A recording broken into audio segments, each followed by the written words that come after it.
Good evening. We are live. Hey, everybody. God, I think I got it in right before the 31. We'll see. We'll see. You guys can be the judge, I guess. But hello, everybody. Hope everybody's having a great Thursday so far. Hope everybody's enjoying themselves. Yes, the muted moment is always there. Yeah. Hold on. I'll do it. Well, no, it doesn't count if I do it, so I won't. Anyways, hello, everybody. Welcome to the show.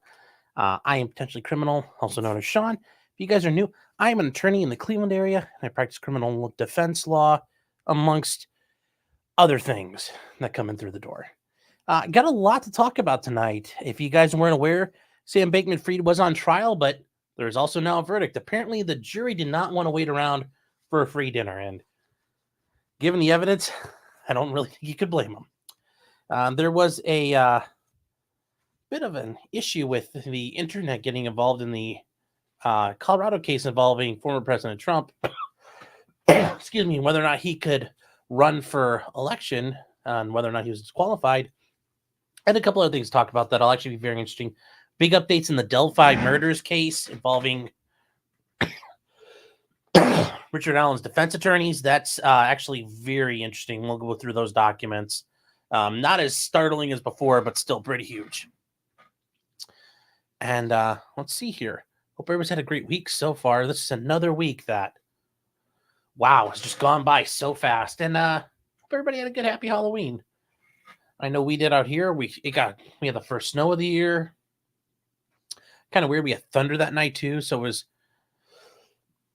just pouring snow, and then all of a sudden thunder for like 2 hours. So that was really, really weird. And if you guys were with me on Saturday on Rumble, we did a ghost gun carving stream. If you can back here, I gotta work on my spatial things here. But that bad boy right there, we put him together on the stream. That was a lot of fun. Squizgar and a couple of people helped me get all the way through it in one piece. And well, I'm going to tear it apart because I think a spring is kind of jammed in there because it doesn't want to move anymore. But we'll figure that out. But let's get to the important stuff. Who got first? Over here on YouTube, the GM is first with grounds. Always important. Over on Rumble, I think somebody, Winter Soldier. Man, it's like you own it over there. Yes. Put a chick in it and make her gay and lame. Sure, we can do that. And then over in Locals, and if you guys aren't familiar with Locals is basically Patreon, but without all the bullshit rules. It's a lot of fun. We have a page over there, potentiallycriminal.locals.com.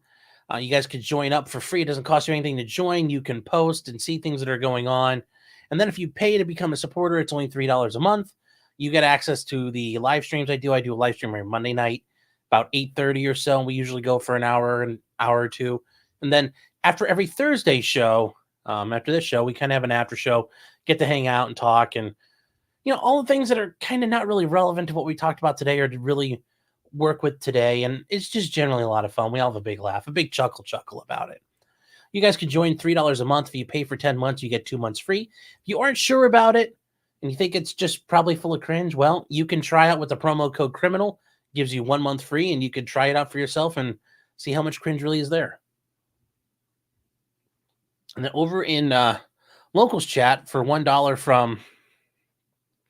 Yes, Ag is right. You can say a lot of words over there and not get banned. You can say a lot of things. Brimstone sent a $1. Well, they call them tips over there. It's just a tip. So did I comment on this with?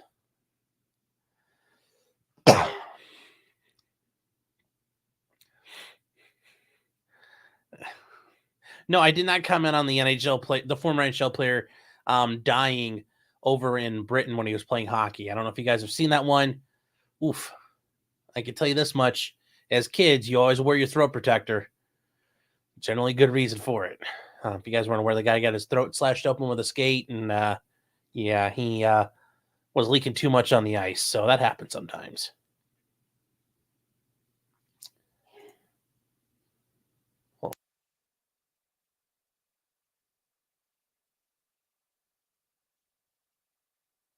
Excuse me. Wow, that was rough.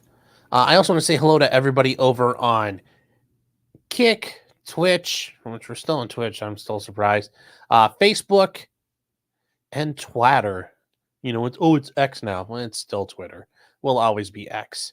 So I want to say hello to everybody out there. Oh fuck, saying, well, I'll be late and gay. Find out on the next Dragon Ball Z. It's like Dragon Ball Z's. I mean, can we be honest? Dragon Ball Z was kind of gay. I'm just saying, like, I know Vic Lasagna and all those guys, like, you know, Ron Soye, all them are like on it, but it's like, show is kind of gay. I mean, I'm just saying, a lot of anime is kind of gay, but shh, keep that between us. Don't let the Friday Night Tights crew find out. They'll kill me. Nobody will be my friend. Sargon won't want to be my friend. Nobody will. Well, they're not my friends right now anyway, but get the point. Fair Frozen says, talk about the J-Star kit piece from the Brit Bongs. Now 1776 wasn't nearly enough. You know what? I did see that and I'd forgotten about it, but yes. That'll be something probably, that'll be I don't know. It's a bit inspirational because it shows you how badly scared the establishment was of somebody like Jay Stark. If you guys aren't familiar with Jay Stark, well, we'll get to him. We'll get to him.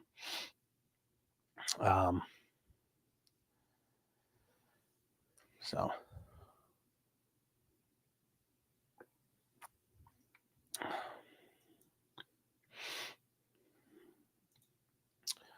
where are we? If you guys also are new, we generally take about 10 minutes, let everybody catch up. YouTube isn't the best with notifying people, and also people are usually doing more productive things with their lives, like doing their taxes or trimming their toenails. So I should let them finish up before I interrupt their night. David saying, why is my TV saying he starts at 8:30? I'm not some Central Time heathen. I don't know.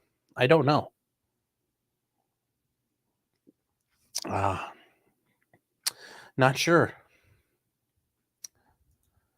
This show's brought to you tonight by Coal Trains. My God. Ian Benoit says, can you imagine the Zamboni cleaning that mess on the ice? Yeah.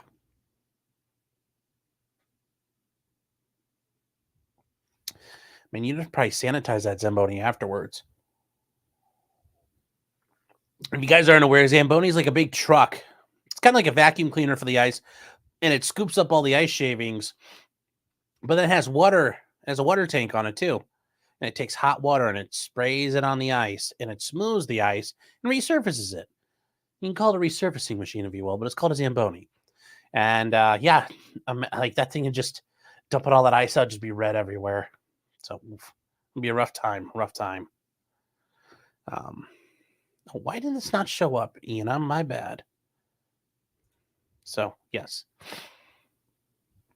Yeah, I can't imagine how that's going to be over there. Although, you know, in England, they probably call it something weird, like a snufflewazzer or something weird. I don't know. Then Stabby's been a member for 6 months, saying, I didn't buy this. Thanks for the gifted subs, y'all. Well, still thank you for being a member. Ginger with a Soul for 4 months says, I didn't buy this either. Bunch of freeloaders. Yes. And then Grimsbar, hey man, how you doing? Is saying Blades of Gory. Yes. Yep. And I think we'll probably show that when we get closer to the end, just to get through most of the YouTube shenanigans. But it's interesting. I don't understand why the footage of it is such like potato cam grade. Because that's the weirdest part about them when we watch it. Like from what I've been able to see, not very high quality footage, which seems a little sus to me, because I remember initially when we got like HD TV and things like that here in America, Britain still had like shitty quality TV, but they've caught up. It shouldn't be like that anymore, but who knows? Verosoft says, do you know that it's illegal to refer to the Zamboni?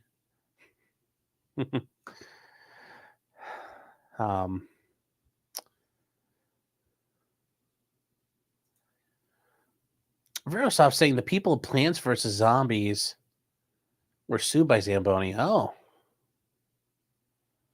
Yeah, interesting.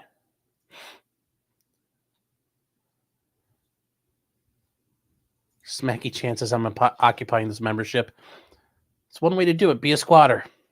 Take one for yourself. Jeez. What the hell did I get into? I can't stop coughing right now. But it is 10 minutes in, so it is time to get started. Harvard Warble says the footage is the same quality as his neck guard. Well, he wasn't wearing one, so it was close. I guess we'll start off with Krusty saying the coof. No, it's not the coof. I'm fine with that. But I guess we'll start off with oh, jeez. Representative Jamal Bowman of the illustrious representative from the great state of New York and in New York City. Well, he pulled a fire alarm, if you guys remember, and there's actually really good footage of it now. And yes, I'm allergic to chat. Yes, I'm allergic to all of you guys. I'm allergic to cringe, so I guess that I don't know if that means myself or you. You have to draw your own conclusions on that one. But anyway, Congressman Bowman pulled the fire alarm a couple weeks ago, obstructing Congress, I would argue. But apparently for some reason it wasn't seen that way. But there was some updated footage we got to take a look at here, and it's very interesting. Very, very, very interesting. I think I actually got sound on this one. So if we go to it, here we go. Oh, there's no sound on this one. I forget which one's had sound, but as you can see him walking up, he starts, oh, wait, he's pulling signs away or something, huh? Like, oh no, the signs are horrible. I can't look at them. They're racist signs. And then he pulls, like, I thought it was a door buzzer. But what did he do? It's like a door buzzer, but he's like not even opening the door. I mean, this is like the most autistic thing ever. Like, oh my God, signs on doors. Click and walk away. Look at him. He's just like, oh no, what do I do? What do I do? Click. And just walks away. I thought I would open the door. Doesn't look like it so much. Harbor Warble says, like January 6th, but effective.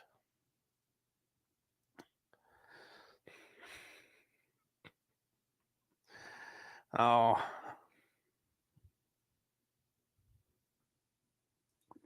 Zaven says, quit smoking menthols. But I like that smooth taste. Gives you that nice voice. Well, anyway, Congressman Bowman was charged. Sadly, he was not charged with obstructing Congress, assaulting democracy, preventing the will of the people from being heard. No. A little more simpler than that. He was charged with making a false fire alarm. So he didn't shout fire at a crowded theater, but he was involved with being loud in a crowded theater. So he had to appear before the criminal division of the Superior Court of District of Columbia last week, and he had to answer for that violation.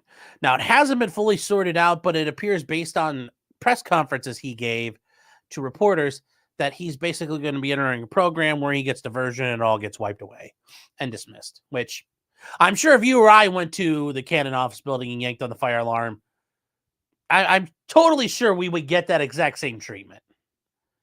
But yes, no, he's not getting raided by the FBI. No, he's not getting frog marched out at 6 a.m. He's not having to go sit in jail for 6 months. Nope, none of that. So yeah, I guess why did I start off by telling you guys that some animals are more equal than others? I don't know. I don't know why I did that, but I mean, you might as well get that black pill suppository going and get it done with. So, sorry. Yes, Michelle says so brazen. Yes. Kimbo says those signs were telling him he's beautiful and he knows it's not true. Yes. Yes. Goalie says, does this guy really think he wasn't going to get caught or did he just not care? I think he just hadn't thought that far ahead, but realized, like, you know, fuck it, I'll figure it out as I go.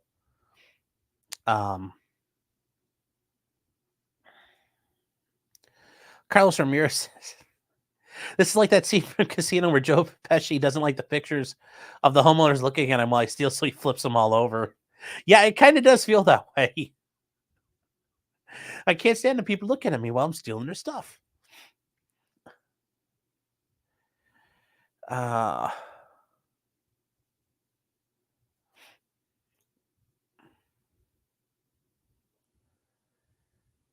Justin Hancock saying, was it the type of alarm that stains your hand? Okay. You know, when I was a kid, I had heard that stuff too. Like, oh, it's going to spray like ultraviolet dye on your hands. And when it comes time, they're going to shine everybody's hands in their black lights. I've always heard that nonsense too. Hold on, wait. That's going to be, did fire alarms have ink in them? There we go. I'm assuming the answer is no. Yes. Okay, yeah, that the internet's saying no. I actually never had to look that up before, but I don't know. That always just seemed like a bullshit thing to me. They're just gonna check your hands. Like the teachers never ever said that, but it was something we all had heard. I'm like, you know, wouldn't that be like, how do they know the ink's not flammable, or like a million different things that happen? And then I got out of high school, and then I found out that's not true because I got to pull a fire alarm a couple times to test them. And it's not as, you know, when you look at it, you're like, don't touch it, don't touch. You know, you see a fire alarm, you're just staring at it, it's like, I want to touch it, I want to touch it, I want to touch it, I want to touch it. But when you get to go do it, I mean, you've all had the thought of just like, what if I just go click? But no, to test a fire alarm system, I got to go set one, and I was like, that was kind of anticlimactic, but it was like you were told to do it, so it's like, But I did get to flick the little handle down, so I'm sure that's going to get clipped out really weird. Same black lights are the worst. Russell Wallace says, I only remember men with names. Yes.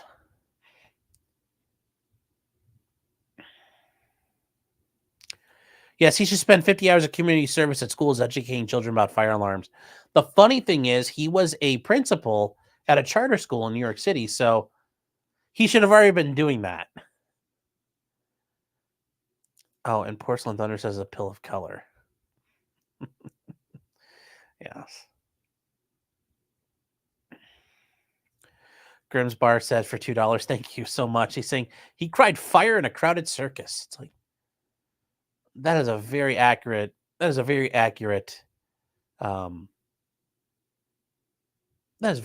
for summing up Congress these days.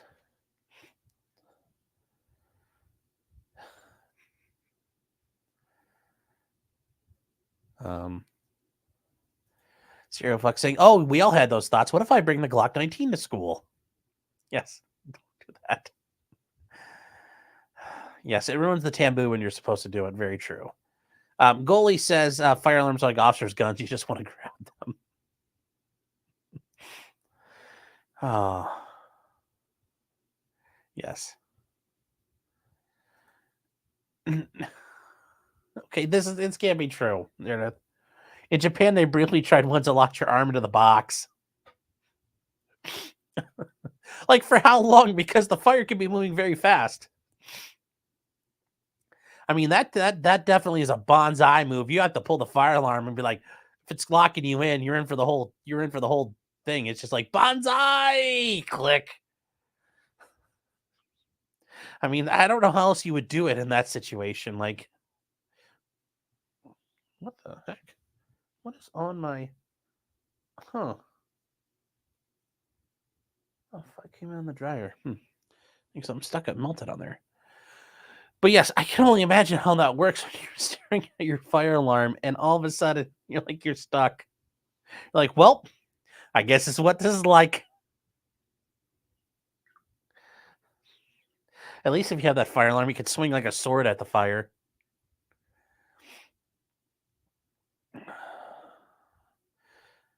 Russell says, is the missing ammonium nitrate back yet? No. And allegedly that fell on the train tracks. So if you were enterprising enough, you could take one of those little pump car things and a shop vac and get your 20,000 tons of ammonium nitrate.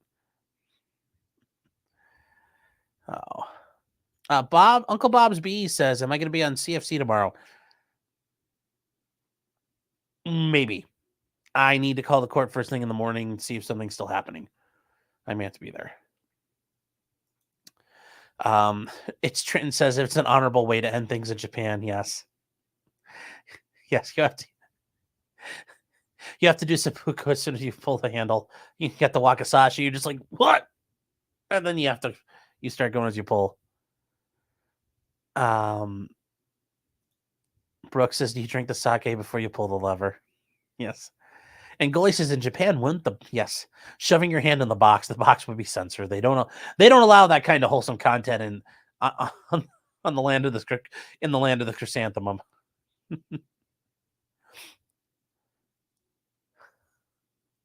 Yes, grab him by the fire alarm.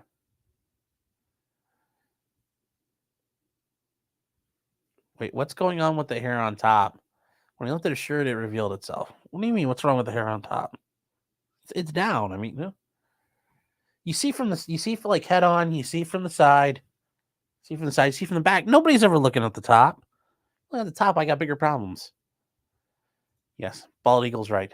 Guess I'll just die. Yes, for the Emperor. Literally.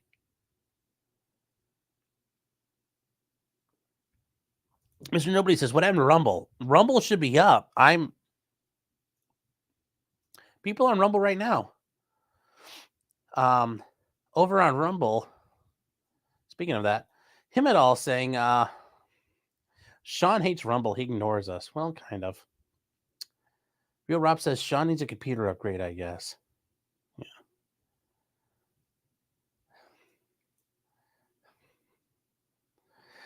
Yes, you guys are the yes, you guys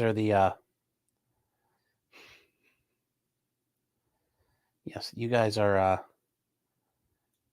the Irishmen of the chats. Wesley says, have I spoken about the injustice that Sam suffered? Not yet. Not yet. Yes. Seppuku, yes.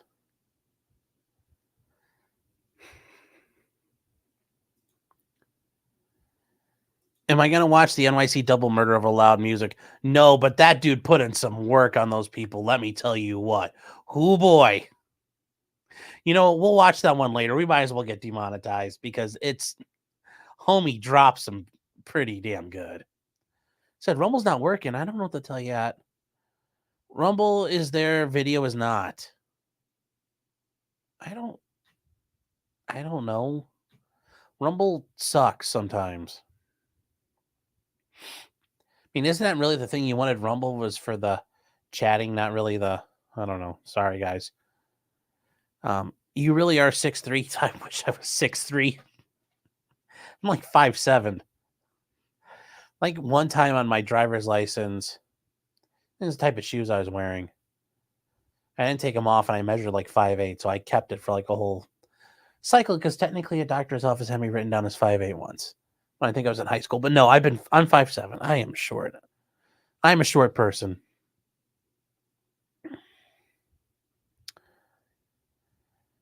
I'm 6'3" and 215. I take either one of those. I need Ron DeSantis boots, yeah. So, all right, guys, moving on. I guess to start off with the big news, Sam Bankman-Fried, SBF, our boy, was at trial, and he's still alive. Well, as of earlier today, he was still alive because he was seen walking out of the courthouse in custody. but he's still alive. He made it through the trial. And we know that because closing arguments were today, and oh boy, it was rough for him. Sam Bankman-Fried did testify earlier this week. He testified for 2 days. And yeah, he sounded really good on direct, but when he got to cross, there were a lot of I don't recall.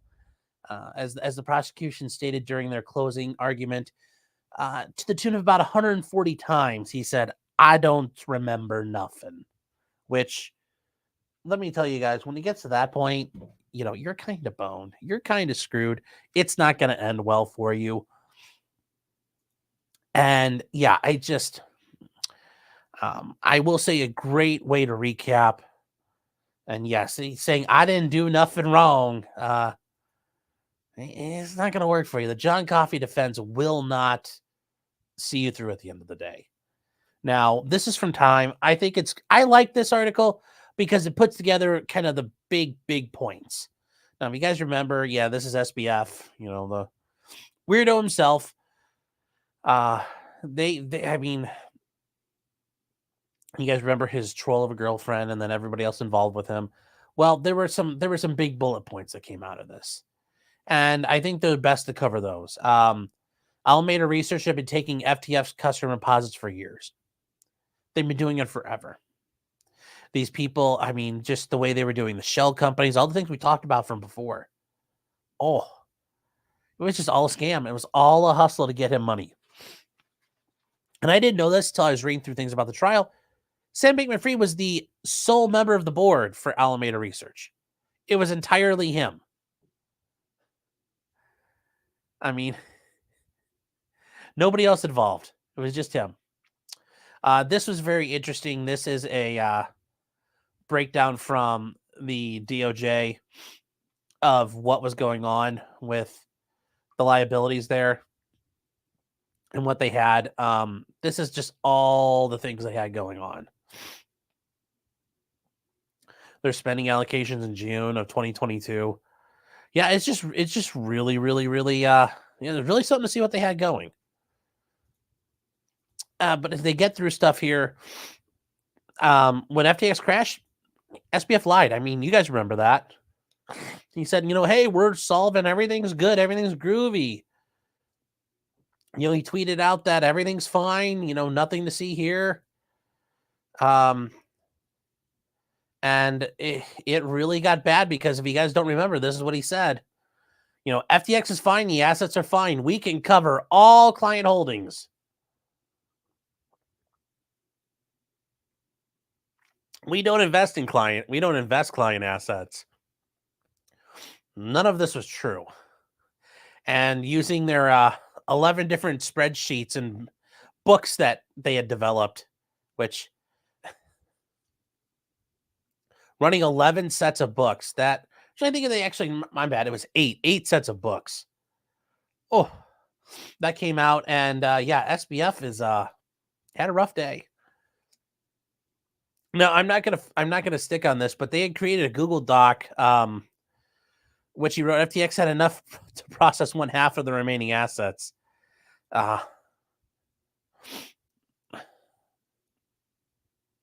this is the best thing here. He could get $3.9 billion together, but there'd still be an $8.1 billion shortfall. Oh no. And I love reading through this small group chat thing here. This thing just, I'm sorry for making that bigger. But yes, this is what they talk about. They can, get about 3.6 billion so far. Oh, God. This whole thing, when you read it in the sense of all the people talking, CE is Caroline Ellison, his girlfriend, and the looking woman. Yeah, the difference is $8.1 billion that they can cover. Oh, my God.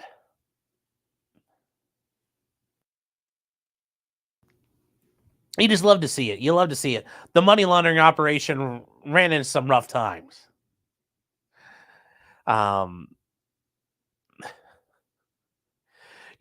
he tried to argue that his view was that they had the liquidity as opposed to solvency, and that he did have the funds, he just couldn't pay him out right away.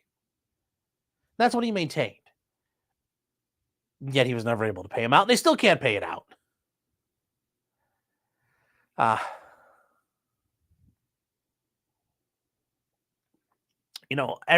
people that testified said he had done backdated financials to get their yearly revenue over $1 billion. Like, oh, jeez. This is just, he tried to argue, well, they put it together. It's like, but you signed it and you told them to do it. It doesn't work that way. Now, I think this whole thing with Caroline Ellison, I think she was it was very self-serving for her. But he knew things were bad and it was going to be in trouble. I mean, there's no way he couldn't have known. He was stealing all the money. How did he not know? The former people who were running Alameda and FTX attacked him, but you know what? I'd attack him too to keep my ass out of prison if I stole millions and millions and millions of dollars, because I'm sure all these guys did steal money and it never got caught.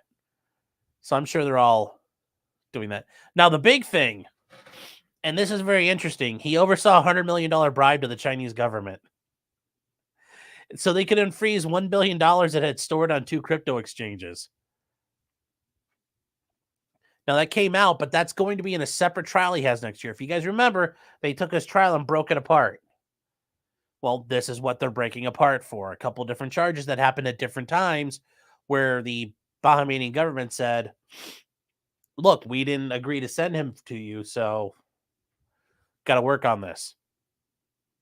But yes, that's, oh boy, keep having fun with that.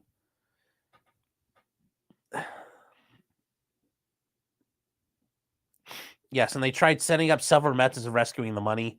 Setting up trading accounts in the name of Thai prostitutes. I wonder if Legal Mindset knows any of those prostitutes. After those attempts were unsuccessful, Ellison then said SBF resorted to bribery. Which, hey, you know what? If you're trying to get money from the Chi-Coms, that's money talks. So I don't blame him for doing it. Should have done that right off the bat. Bribe those guys. Get it going. I don't know why they tried all this other shit. I mean, really, if it's the Chinese government, just bribe them. It's not like they're going to go tell the U.S. about it. They're going to keep their $100 million and shut up.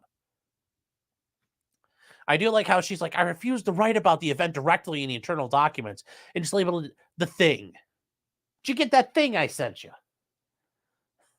The idea that's like, it was so disappointing to call it that. I couldn't do it.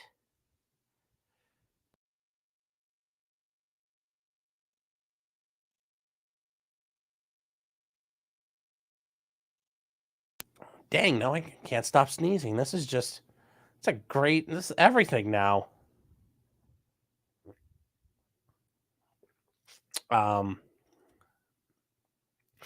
This is the other thing we all knew about, the political campaign that he had and his campaign finance violations. He paid off both sides of the aisle. He paid a lot more than the Democrats, but he paid on to both because if you donate, no Republicans will speak to you, and they wanted to pay for everybody. It's just, yeah, we all knew he was doing it. It's just nice to see it all come out and be verified. He also tried to cultivate an image of himself, like he's, yeah. Yes, he tried to come off as like, I don't know, like the autistic Steve Jobs. Well, Steve Jobs is kind of autistic, but like, the Asperger's Steve Jobs. And it was just all it was horrible. I mean, and I don't know if buying this he had a mean streak. It just seems like he was really retarded about things. I mean, when you listen to his interviews, I don't think the guy really knew what the fuck he was doing. I think he was being told what to do through his parents. The way he could make all these people cry and, like he puffed out his chest and he was closing his eyes and grinding his teeth through his tongue in his mouth. I can't imagine anybody like the SBF, this guy right here. You see him and he's just like he's passing a big old turd. Do you think he looks scary? He starts running around like Acer Thorn, just smacking himself in the head. Like, no, nobody's scared of that guy. I can't believe anybody's scared. I get it, though. You're trying to keep yourself out of prison. You're saying, he's a mean man. Oh, whoa.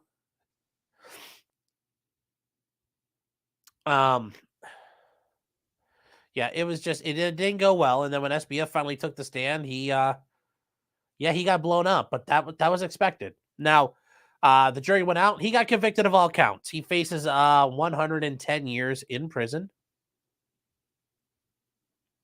So it's a lot of time for him to get stabbed to death or hung. I'm sure, we'll also get raped to death in the showers. I'm sure that might be coming for him as well. We'll see. For now, we can just assume it's not going to be really good for him. So the trial happens next year, and then the sentencing for this is in March of next year. It's like March 26th.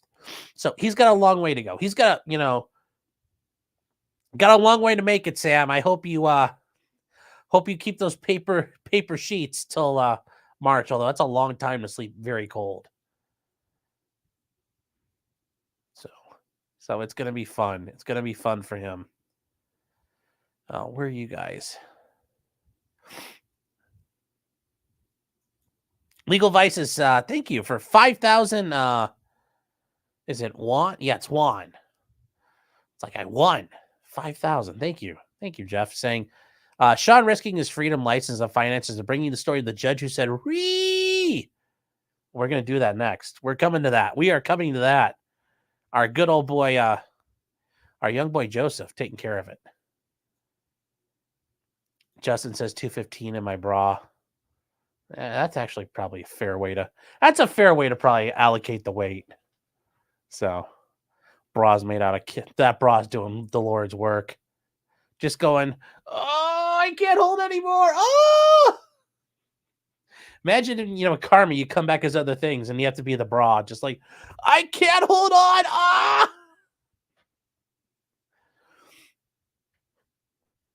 on.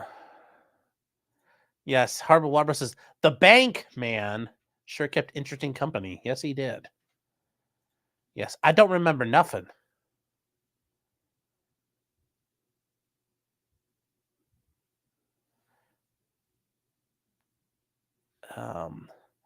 Yes, I have no Yes, to quote Clear and Present Danger, I have no recollection of that, Senator. Robert says he's not in custody. He's been in custody since he got caught tampering with Caroline Ellis and trying to mess with her testimony. So he's been in custody for a while now, and he's going to be in custody for the next hundreds. He's probably going to be in custody for the next couple of decades. Now, hopefully his mom and dad join him because I think they were very more involved than they want to admit. And I'm sure they were the cutouts involved in helping do the money laundering operation. So they're probably safe and they probably sold out their son. But we'll see. Krusty Milko says, Yankee currency only, Jeff. So, yes, I'm not picky. I'm not picky where it comes from. You can pay me in Juan. You could pay me in Krugerrands. You could pay me in conflict diamonds. I mean, if you got some yayo, I'm not saying we can do something, but we can do something about that. Whatever you want to pay me in. AK, Liberian conflict, AK-47, something should be fun. Zane says the Rumble stream is down. Yeah, I know. Oh, Justin saying it's the Wu-Tang currency. Yes. Porcelain Thunder says SBF's math is better than the government's. Yeah. Yep.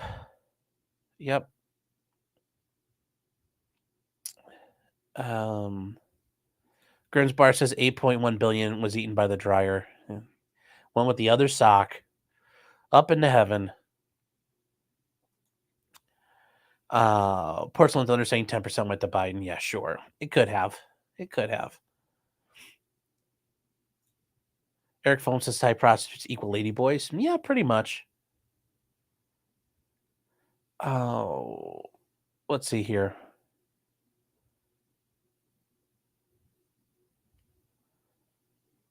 Anano Mouse. I'm going to read it like Michael Clark Duncan. Anano Mouse.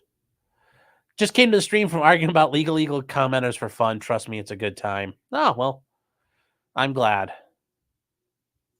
Yeah, Zaven says grinding your tongue. Yeah, I agree. I don't know how that he's grinding his tongue. It's like, he's just like, oh, like what does Sam Bankman-Fried getting angry really sound like? Like it's like, gosh, I'm getting really steamed here, guys. You know, I can't imagine it's very scary at all. Parallax says, I mentioned Acer Thorn lawsuit incoming. Oh, I'm sure he's going to try to sue me when I'm putting together something about what is a vexatious litigant, and he's now met the definition in 2 separate federal courts. He's going to be a great example of it. And I'm definitely including the gobble stream. So Acer Thorn, I ain't your dad. You ain't going to be able to stab me. So get at me, son. Let's see what that does.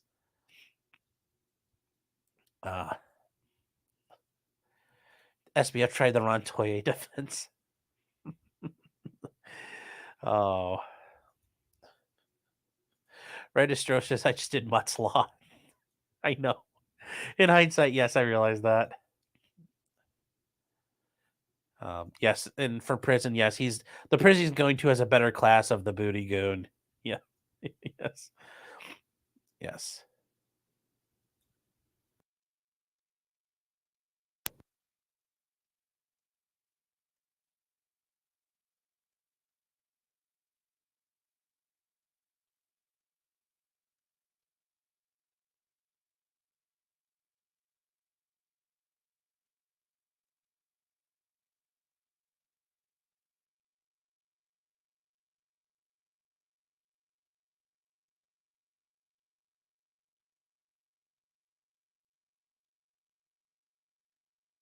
Oh my God.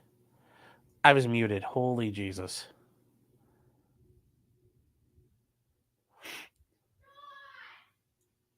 Hold on one second.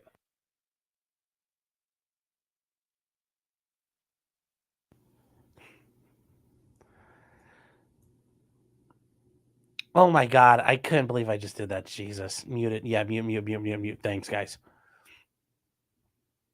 Do I accept super chats by the way of wish switches? No, I don't need any Wish full auto switch. I don't need those from Wish. So, yes, I did see Brandon Herrera shooting his RPG. Random Lombax saying, how about African Artillery Toyota Hiluxes? You could get one to me. I'd pay for that. Toyota Hilux is pretty cool. Grimsbar saying, thank you for $2. Do I take payment in Anhard Sea Spear? No.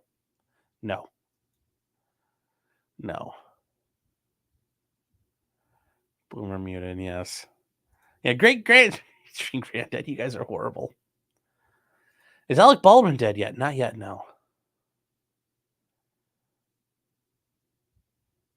So I can't figure out how far I got muted through there because you guys I can't trust you at this point. So it'll just be a loss of time now.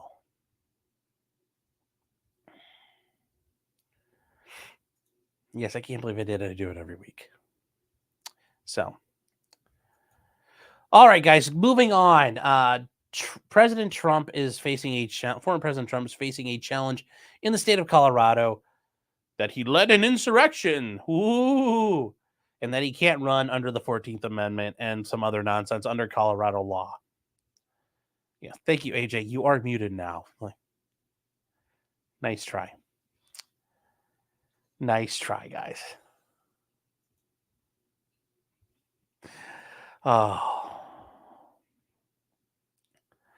So what happened? Well, the trial's been going on for a couple of days. The people trying to make the claims go through brought up a couple police officers, and they tell you, oh my gosh, it was so scary, by golly. And so scary beating those people with my nightstick. Then they brought in Eric Swalwell, like, oh, it was so scary. I think they brought in a couple other people. I know Joe Neerman's been covering Good Logic. And then the people representing former President Trump went up. They brought in Kash Patel, a couple other people. If you guys haven't seen what Kash Patel did, he did a really good job. Although, you know, being an attorney helps, being a smart ass when you're on the stand. But it was interesting because this happened to Joe, and I think this is absolutely, you know, I thought this was hilarious, and happen. What might be appropriate? Nonsense. And we know. So this is the actual. At one point, the court itself is streaming. It's available for people to watch, and there's a media pool. C-SPAN and other people are streaming it. And depending on how things go tomorrow, I'll probably see if Joe's still doing it. I'll probably hang out with him tomorrow afternoon. But this was one of the people standing up in the courtroom, and it's a typical courtroom. This is what courtrooms in America look like. They're small, they're not huge, they're not big theatrical things like in Johnny Depp's case. But it is very interesting what happens to Joe. Although, keep in mind, this guy is not referencing Joe specifically. It is funny, though, what happens. And hold on, I dropped my headphones.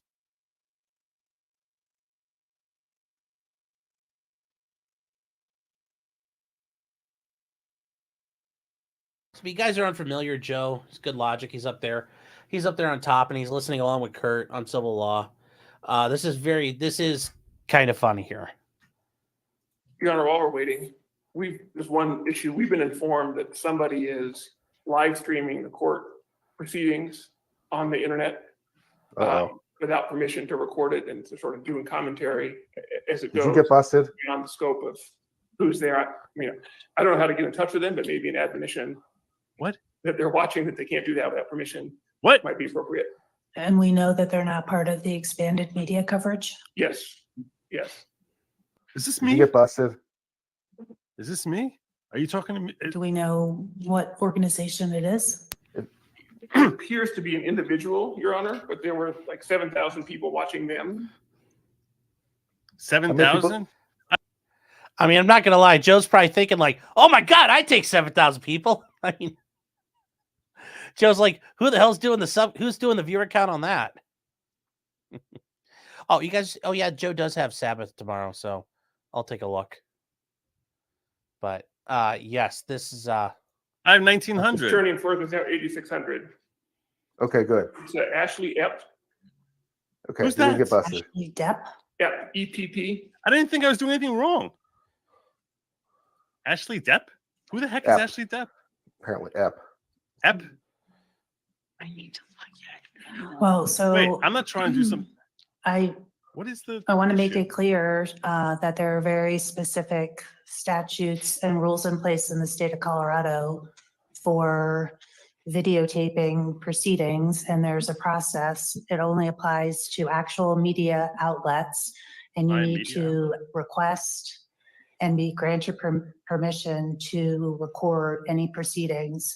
So to the extent that there's anybody currently recording proceedings, you are in violation of the court's orders. And if you continue to do so, you will be in further violation of the court's orders. What the heck? now, yes, like violation of court's orders. How about the First Amendment? I mean, I'd argue that's kind of a little more superior to a court's order. Yeah, you have to be actual media. The populace can be the media. I report and comment on newsworthy events. By that definition, I am a journalist. As disgusting as it is to have that term on my tombstone. Attorney, domestic terrorist, psychopath, and then journalist. Technically, I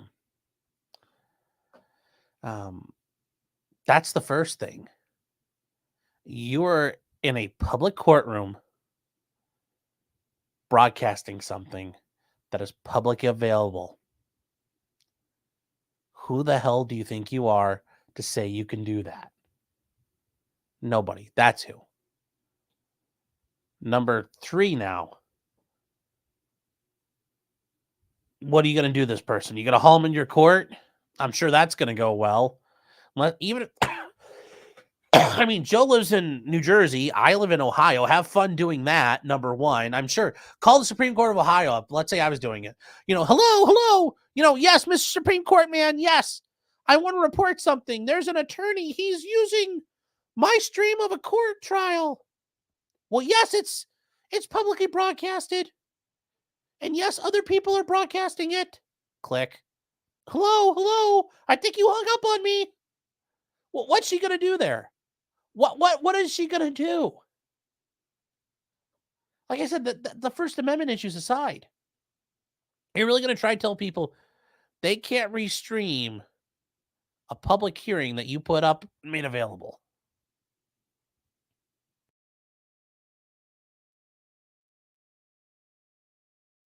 I mean, there's no way that works. There's no way. And what kind of attorney are you out there? There's somebody watching this. They're commenting on my trial. Oh my God, they may have called me an asshole. Like, what are you worried about? They're commenting on it. They're threatening democracy by commenting on a public hearing. Oh no. Like, listen to those guys. Listen to them. Well, they're talking about us. They might have said mean things. They might have called me a faggot. Which, if that was one of the lawyers for the people prosecuting this, yes, I would call you guys faggots. I call you communists as well, and say, General Pinochet knew how to handle communists very well. But really, why? Admonishing people, don't engage in reporting on what we're doing here. We didn't give you permission. You're not approved. It's just like Chris Cuomo back with the what were those documents? Where he said, you can't look at them. Oh, it was the emails, I think, when Hillary's emails got leaked back in like 2016 for the election. He's like, you can't look at these, but we can. And we'll look at them and we'll tell you what to say, what to think. Yeah. It was that just pathetic, but I'm glad our boy Joe kept going. I mean, personally, when I saw this, I told Joe, I'm like, fuck them. Record it, stream it, and do whatever, talk over it. I mean, I'd sit there. I wish I had like a telestrator because I draw penises all over the courtroom on a stream. Why not? I like, really, what, what's this this judge? It's just pathetic. Just pathetic. So like I don't know how that would work anyway. Even let's say he lived down the street. I mean, oh my God, it'd almost be funny to let Bronca do this. Like, I wish I lived in Colorado because I'd go down the street and set up out front and stream it. Like, hey, we're hanging out front, reacted out in front steps of the courthouse. Like, how does that survive a free speech challenge? It doesn't. It doesn't at all. Verosoft says it was a fourth wall break. Yes. Yes, it was. Joe said he's going to stop around 1 p.m. tomorrow. I'll take a look at it. Iman Rex, who says, yes, the attorney's like, Your Honor, it appears to be the Jews, Your Honor. Some Jewish guy out in New Jersey. Some reason he really likes the NYPD. I don't get it.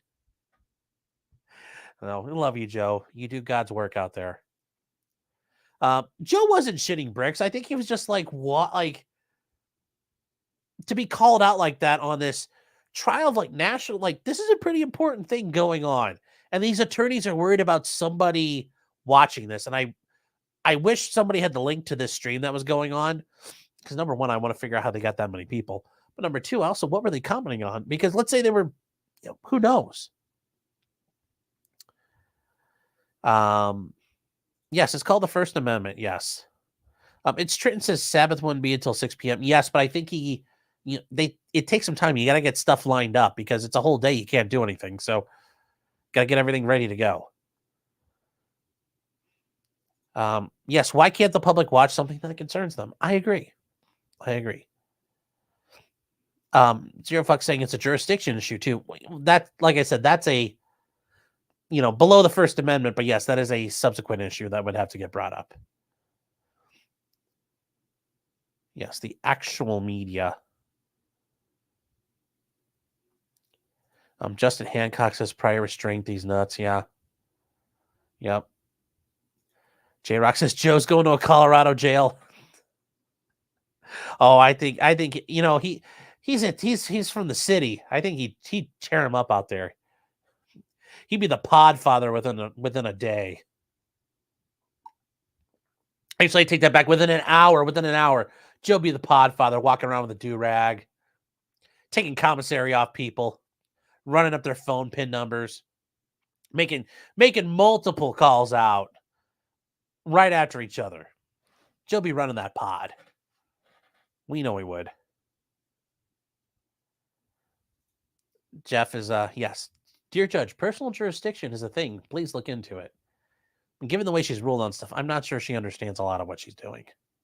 So, the Dr. Gnome says, you slimy journalist. Yes, I know. I am a disgusting journalist now.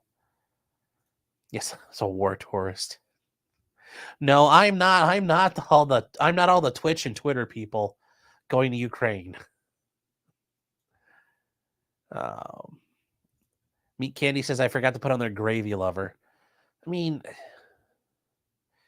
yeah, I mean, gravy lover can be on there too. I kind of went without saying. So.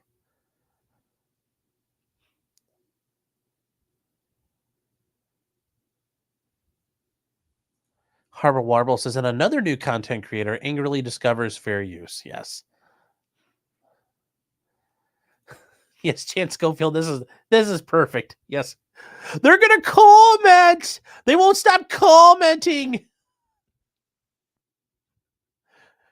know, she's like, just looks into the camera. She's like, don't comment. Don't comment. I'm gonna comment.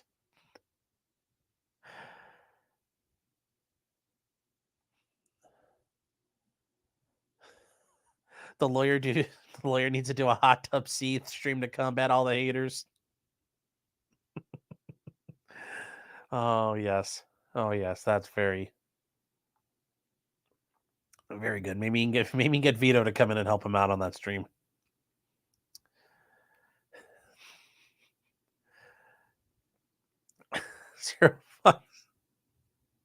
From the river to New Jersey.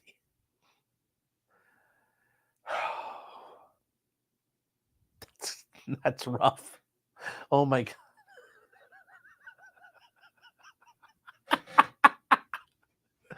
Oh my God, Joe. I'm sorry, Joe, but this is funny. I'm sure you laughed if you were here. Oh no. Yes, Joe's having a good time. All right. So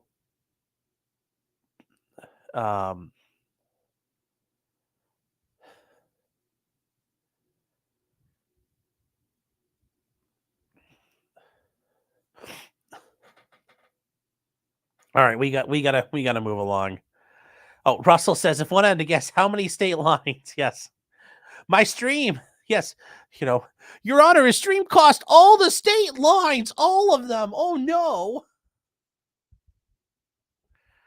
Yes, and yes, just this is we're ending it for real here at this point. Yes, very, very good point. Don't they know who controls the media? Judge, don't you know who controls all of this? You're using the interwebs, you're using the tubes of the internet. Don't you know who controls this, really? At the end of the day, don't you? Yeah, you best be careful. All Joe's got to do, lift one finger. You could probably speed dial it. He's probably got it on speed dial on his phone. Just make one call. Still, I said Sean controls the media. Yeah, I wish. So from there, moving on to another judge that's, well, this judge didn't get the First Amendment right. To another judge who, this judge did a bit too much talking. And, you know, of course, it's, what better way to be an Ohio man than to be a judge in Ohio and act like Ohio man? So Hamilton County is a county down in southern Ohio. It's where Cincinnati is. The nasty natty, if you've ever heard of it. And he got into a Facebook fight, which this is pretty hilarious. This is pretty good. So you got to be careful when you are an elected official, especially a judge. You are bound by the attorney rules of conduct and then also judicial rules of conduct. So you have layered up rules. They're like stacked up on you. They're stacked up. So this is Judge Winkler, and he is a probate judge. Now, probate courts in Ohio do like wills, guardianships, adoptions, all those kind of things. Well, he was involved in a guardianship case, and it was a case he was overseeing, and he made some inappropriate conducts apparently on Facebook.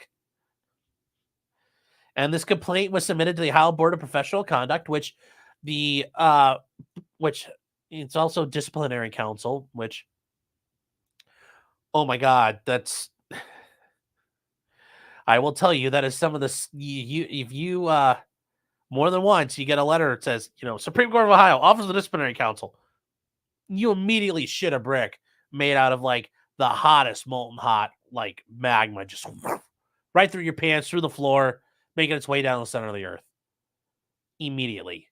Then you open up, it's like, oh yeah, hey, it's like, it's nothing important half the time. And then sometimes like, oh yeah, so-and-so complained about you, and we turned out that no big deal, don't worry about it. Not even to tell you, hey, we're looking into this. It's like, we already looked into it, you're good. Which, that's the kind of more unnerving part. You're like, what do you mean you looked into it? You told me there's no problem.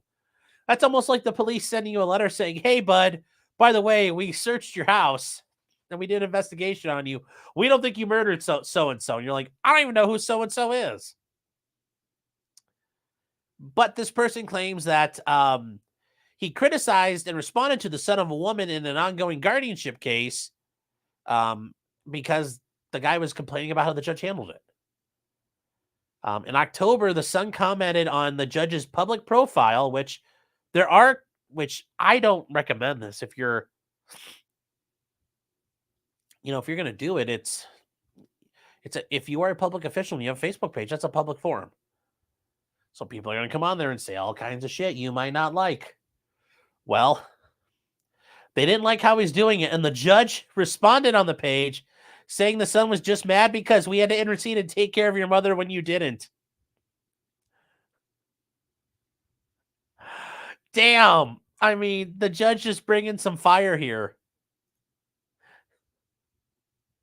That is,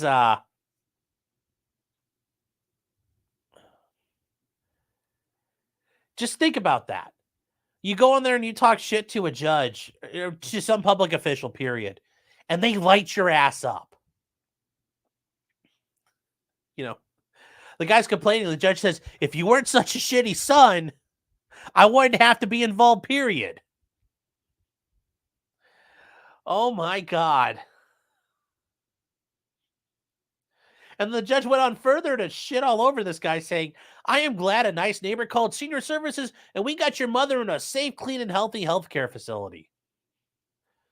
God only knows what would have happened to her if a Good Samaritan neighbor had not reported this elder abuse. Oh, and then he says again, you were wrong for not taking proper care of your mother.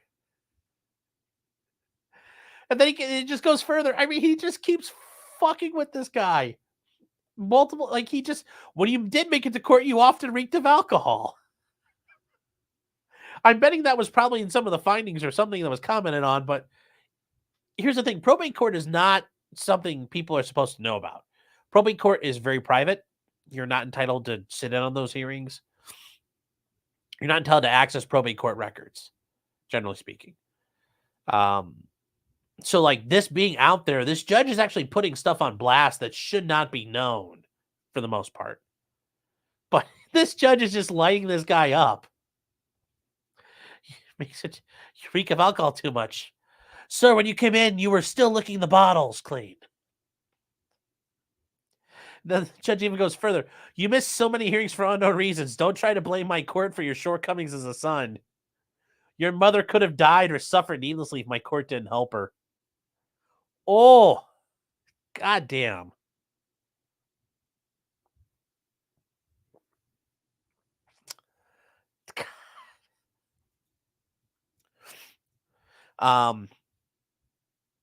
This is I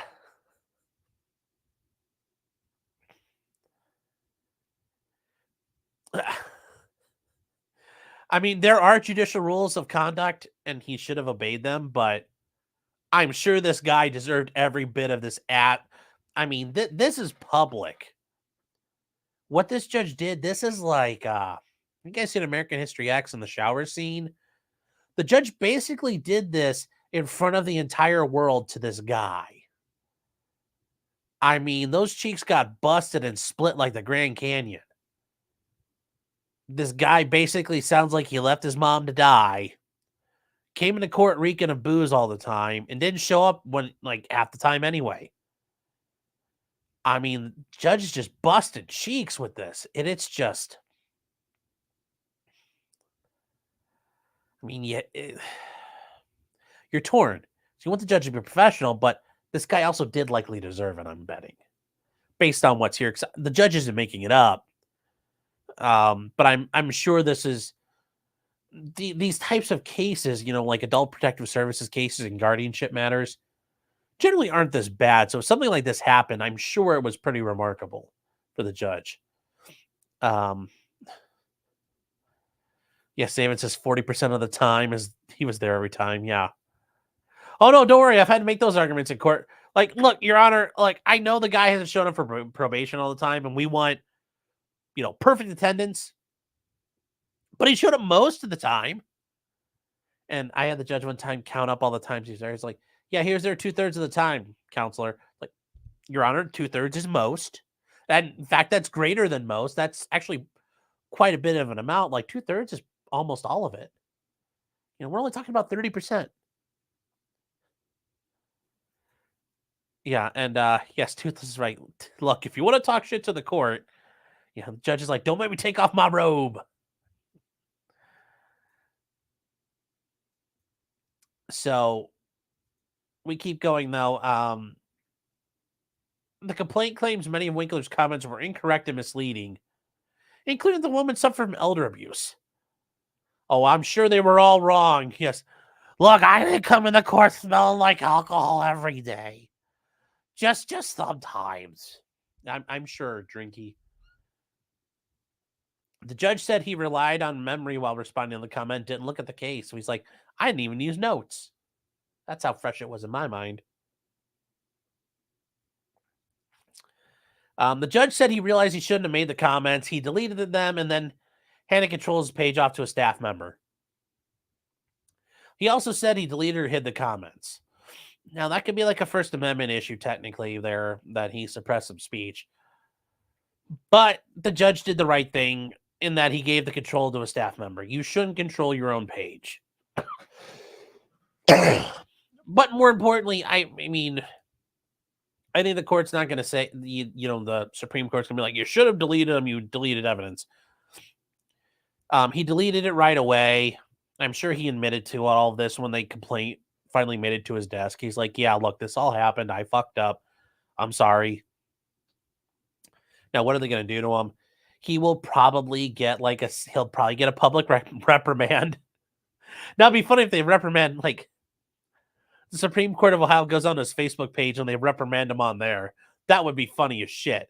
And the judge could be like, nah, fuck y'all. Bam, how about that? You know, yeah, here's my response. Bam, picture of a dick right in your face. No, I'm sure he's going to respond to it. He'll take his lumps like a champ. They might even suspend he might get like a suspension of time and they'll suspend that. I don't think a whole lot's going to happen to this, but he's going to get publicly admonished. And this is going to be in the, when the judges have their conferences, he's going to be they're not going to have his name on there. A judge gets in a fight on Facebook and they'll be like, what not to do? And it'll probably be this way till another judge really fucks up even worse. So he has not heard back yet, and the Supreme Court will decide if he violated rules. And the judge did the other right thing, and the case is still open and remains open. So the judge did the right thing and recused himself in August. To be fair, once this happened back in October, the proper thing at that point should have been to recuse himself immediately. Although it's probate court, probate cases, especially something like this, and in the aftermath of COVID, which, believe it or not, the courts will use the excuse of COVID for a lot of things in a lot of courthouses. I mean, courts weren't fast to start with, but they're still slow now. So probably not a lot's happened since October, but he should have bailed as soon as he did. He's like, oh, fuck, I messed up. Now, he can automatically recuse himself. He doesn't have to have a motion in front of him. So he could write a motion. He could write an entry saying, I'm Judge Winkler. Here I am. I did something I shouldn't have done. Boom, I'm out. I recuse myself from this. The Supreme Court will assign a new judge. So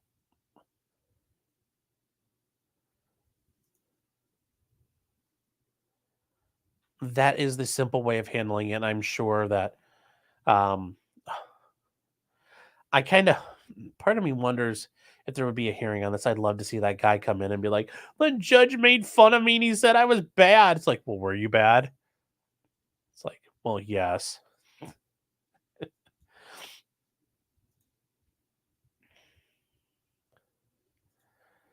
Eric says Sean soaks the weed out of empty White Claws. Do I lick the White Claw cans though? No. Del says true lawyers go to court drunk all the time. Back in the day you could. Kaleberg says this judge is making me laugh. I love this judge. Yeah.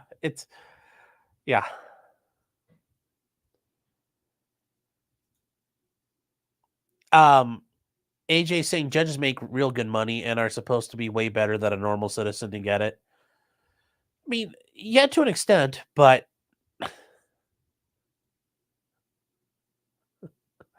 I don't I mean, we're all people at the end of the day, and I will give him credit. Those are some sick burns. So, he definitely the quality was there for somebody of his position. Ginger said, I feel like we're slowly hearing Sean get sicker and sicker.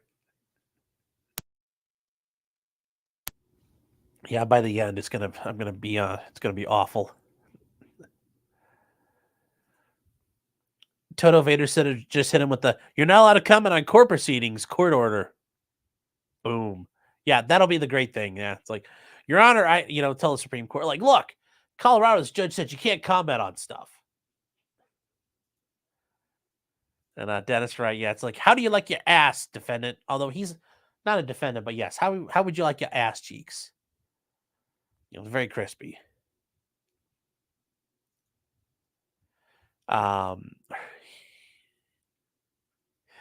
Huge erection. That's a good one. Although there might be a book or two still floating around the school district I grew up in. Well, actually, I hope to God they're still not floating around, because when I was in school, we were poor as fuck, and those books were old back then. So they'd be really old now. Talking about the history books, talking about the civil rights movement as trouble ahead. And, the history books talking about World War II, like from the guys who just got back writing the book. There may have been a book or two signed out by Hugh, G, and then Rection. Grimsbar says 2/3 is supermajority. Some of the time, yeah. Yep. Larry says 67% will get you a high school diploma. It could. Dr. Gnome says they're going to take his parking spot away for a day or two. Ooh. That would be for some judges, that'd be fighting words. Grimsbar says judge TikTok challenges in 20 years. Well, there was a judge who got in trouble for screwing around on TikTok. We covered that a while back. Got to be careful. Although I've also been told, apparently in my area, and I'm trying to find out if this is true, there's a judge in one of the smaller municipal courts that apparently does like Twitch, or was doing Twitch for a little while. And I don't know if it's true, but I'm going to try to find out. I haven't been in front of this judge before, but I might be coming in front of him soon. I'm trying to see if it's true. Sweet just says, do Delphi next. We'll move on to Delphi next. Robert is right. Judges ultimately should be humble. Yes. They should be at least not humble. They should just be above the fray. This guy wants to bark and yell like, I'm not drunk. I love my mom. It's like, I change your diaper every week. You'd say, okay, sir, you know what? Have a nice day. He should have, but you understand. Fox says, yes, trouble ahead.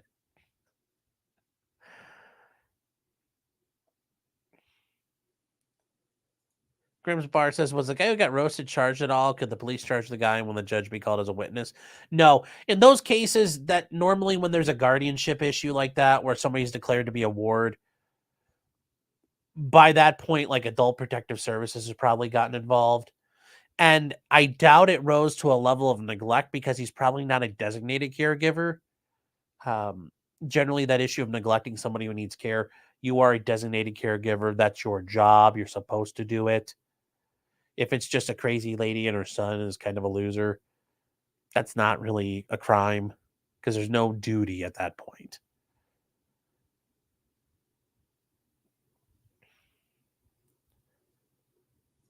Lawful Lucas says, I remember the paper bag book covers. Oh, my mom. Oh, she was good at that. She's like, we're not paying to replace a goddamn book. And she, made sure she got paper bags. She knocked those things out like a boss. My mom was really good with those. Then you start drawing on the books.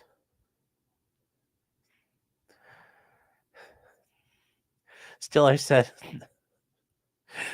my dad said Sean used to scribble the Kabbalah in his math book. If I could scribble it, that'd be interesting because that's probably the best I could do with a math book because I was not a math guy. And Eric Foam saying, it's not true. I didn't kill my mom.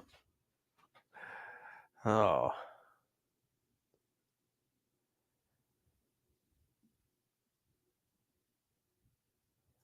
Zero Fuck says, if being a loser's son was a crime, we would be in open air prison. I got that. I got that joke. I understood that comment. Brimstone, I gotta catch up over here on locals in the chat here. Brimstone for $1 says, unlike pools with those criminals, wait, there were 2 attacks? Unlike those pools with those criminals that react with urine, chemicals react to urine. I'll go back to fire extinguishers. I still haven't ever seen those where there's dye in the water. I still don't think that's true either. And Brimstone's saying it happened twice, once yesterday, then again today. Okay, I didn't know about the second attack or hockey incident, so that's interesting. Huh. Well, thank you for that. And then, how are we doing over in the ghetto? Rumble's not working again. Stream's been down the whole time. Guys, yeah, I'm sorry. I don't know. It sucks. I mean, you guys are not the blacks of the internet. It's just not working. You're the unwashed welfare swine. Oh. Okay. Up on the horizon says, this seems to be a bust or I'm a half hour late. I'm not a half hour late, man. So I'm sorry Rumble kind of died, guys. I don't know what to do. Go write Viva. Tell him that Rumble sucks. I'm sure he'll work on it.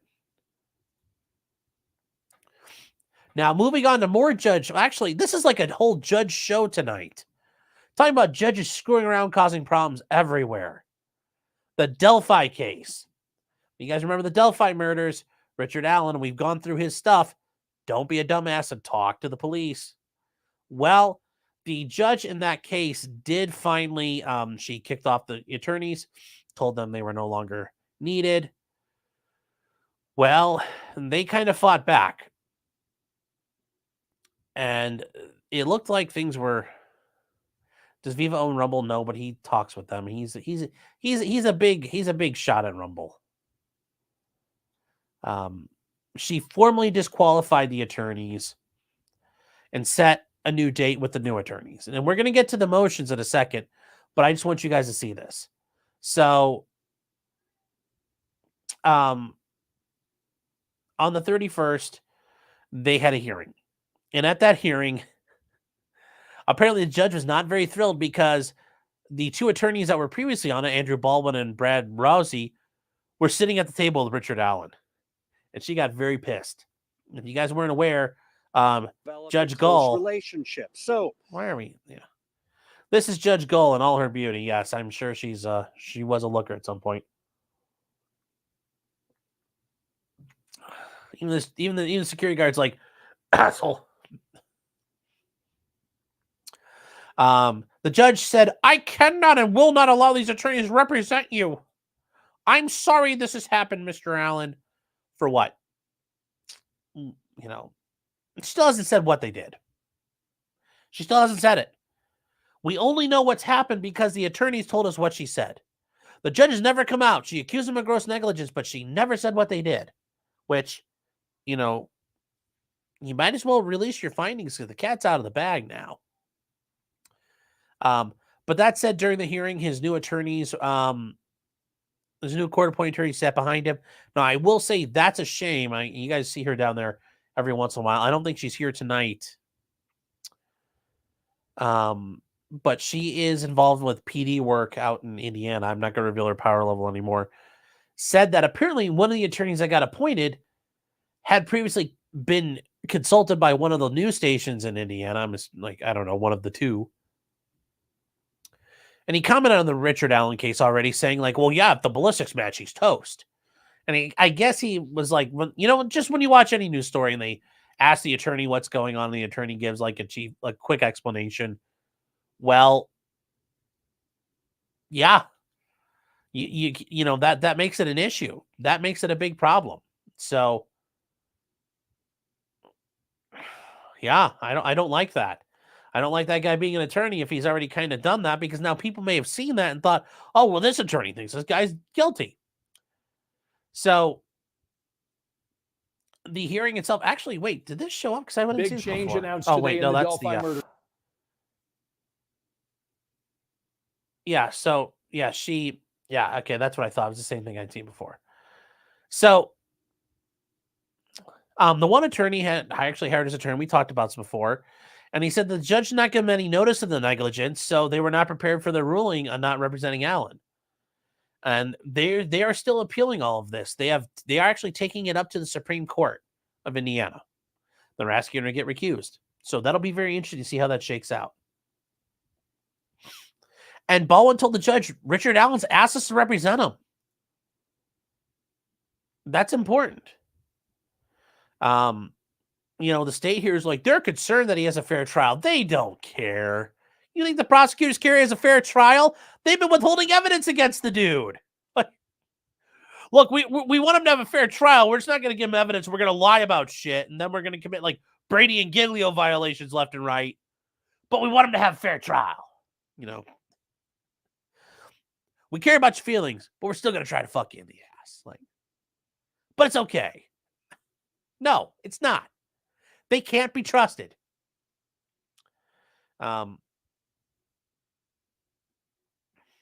So the newly appointed court-appointed attorneys have asked the trial to get pushed back to October. So this time next year, which, I mean, at this point, the other trial date for January has already been vacated. The new trial date has been put in place. His new attorneys, William Librato and Robert Screaman, maybe he's French. It's like Screaman. Noted they were appointed and they have not received discovery, which is, to be fair, they were appointed on October 27th, and 4 days later, there's no way they're going to be ready. So, and here are his two new attorneys walking in, not the lady, the two dudes. You know, and I don't know who they are. I mean, they might just be dudes caught in the crossfire, and I have a feeling that's more than likely what they are, but we'll see. So, what I will tell you is his attorneys did file a lot of stuff coming up, and they are going to be attacking this.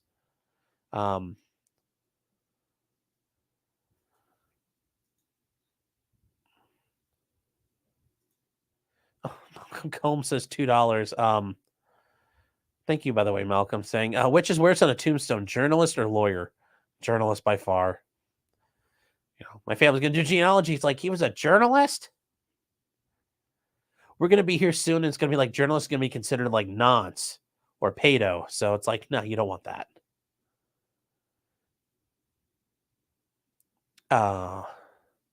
Yes, Robert's like Judge Gould. Yeah. Grimsbar saying, oh shit, that's a Fifth Amendment violation, is it? Well, based on what she said, she's trying to claim they've screwed up so bad that she's trying to be impartial and it's ruined things. So sometimes there's, even what the defendant wants to do has to be overridden.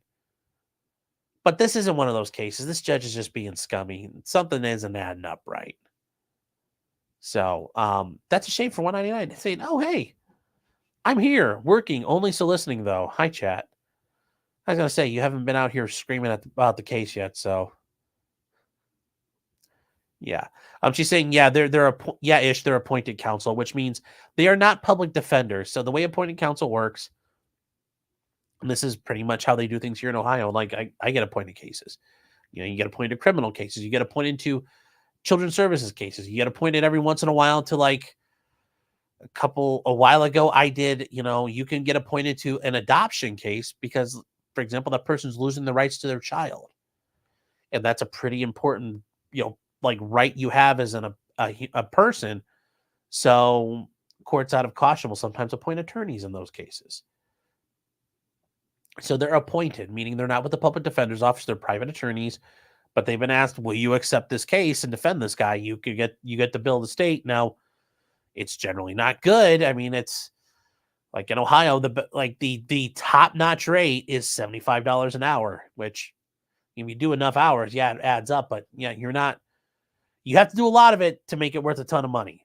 But there are, there are cases though. I mean, like that's how you do the hard stuff. That's how you do the fun stuff. Like Richard Allen, like ain't nobody paying for their own attorney there. Like I got appointed to an aggravated murder case, like a drug robbery that went wrong. Like, ain't none of those people got like 40 G's sitting around. Like it doesn't work that way. So you take the cases that come there. And I will say, I mentioned this before, the children's services cases, I really think those are important because people deserve to have the best counsel available, especially when like their children are on the line. And yeah, there's sometimes where the county might take your kids and you deserve it. But there's other times the county's basically taking your kids and nothing went wrong. And, those people need somebody to help them because they already think the government's trying to steal their children, which I'm not going to lie. The way they act half the time, you're like, that is happening. Like, I can't lie to you. But in this case, these guys are just appointed attorneys. That was a hell of a tangent I went on. So, Goy says, but Sean, doesn't the state have the right to a fair trial? Nope. There's only one side that's entitled to a fair trial. In the Constitution, there's only one person. There's only one side of it mentioned, the defense. The defendant's only entitled to a fair trial.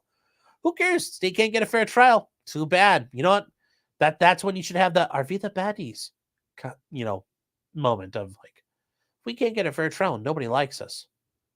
Why doesn't anybody like us?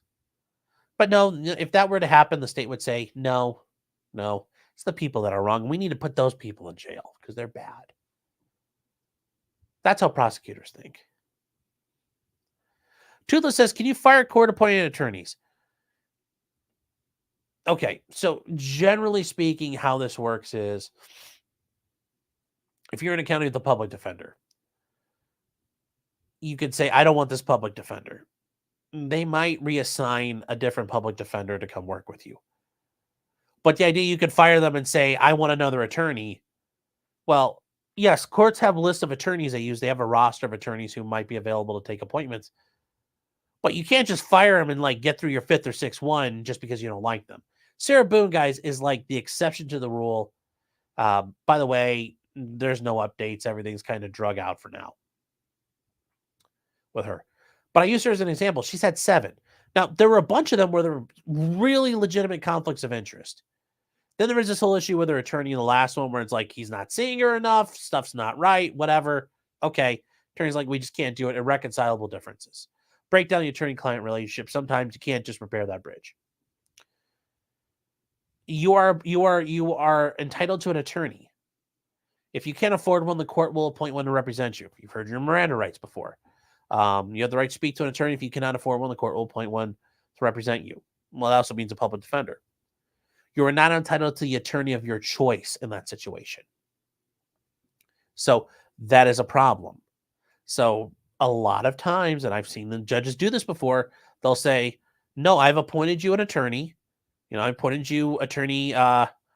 Neerman's been appointed your attorney. You don't like him. I've appointed you an attorney. So you can either go with Mr. Neerman or you can go to trial pro se.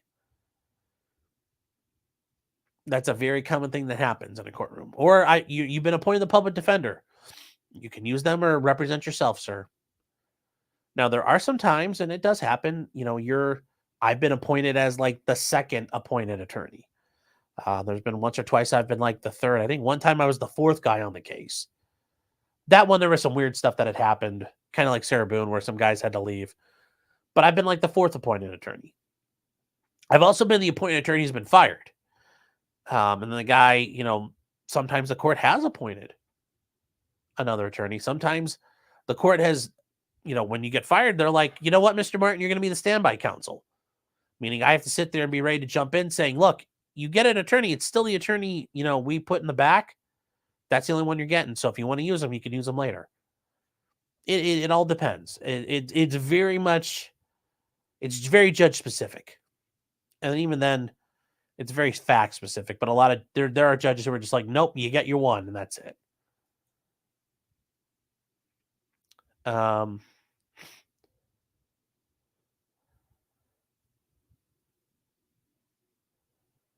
guys are worried talking about the journalist stuff. That's James says I've broken down crying multiple times this week about how much I hate the state, and I forget this is what started the spiral. Be careful about crying. If you're crying and you're trying to like do the soldering and the wiring on your like fireworks display involving fertilizer, you might short something out. So be careful. Careful how much you cry. But yes, dealing with the state at times is very frustrating. I don't blame you.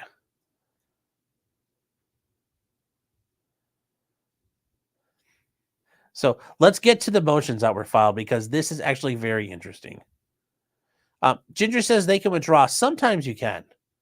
Sometimes you can withdraw. Sometimes it's, sometimes the court's going to be like, why are you withdrawing? Especially if you're getting close to a trial, the court's going to be like, nope. Like, I have a trial set for like November 14th. Like, if I tried to withdraw right now and I didn't have a good reason, the judge can be like, have fun with this. You ain't withdrawing.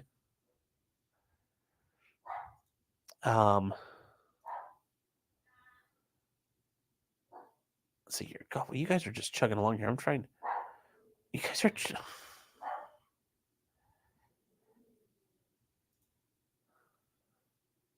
So,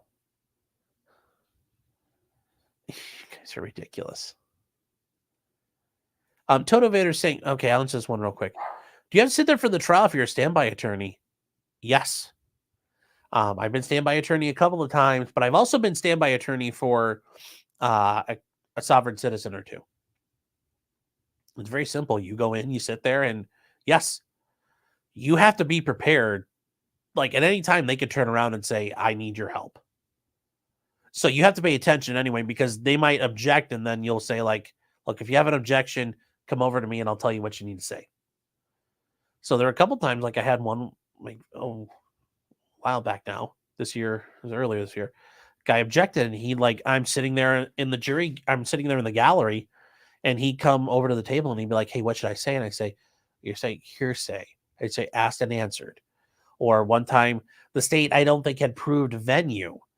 And I gave him the words to say for the argument about disproving venue. And the state tried to argue you can use venue as the court can take judicial notice of venue, which I don't think the court can take judicial notice of an element of the offense. But hey, what do I know? Sadly, the guy didn't appeal, so that issue died. But yes, they'll come to me and ask me questions. You have to be ready. You have to be sitting there paying attention. You can't be fucking around on the farms on your phone. Like I show up, like if I was appointed as standby counsel for a case and it's trial day, I'm ready to present that trial. Like I walk in, the guy can be like, yeah, I want you to do it. I didn't prepare. I've got to have my shit ready to go. Especially like a big felony case, like you're gonna have your binder of shit ready to rock. You're ready to go. You've done the jury. You've looked through the jury questionnaires. I mean, you fully prep. And then you're going through it. You're ready. You're ready to jump in. You're like a backup quarterback. There is no warm up throw. You can warm up on the sidelines and it's like you're in.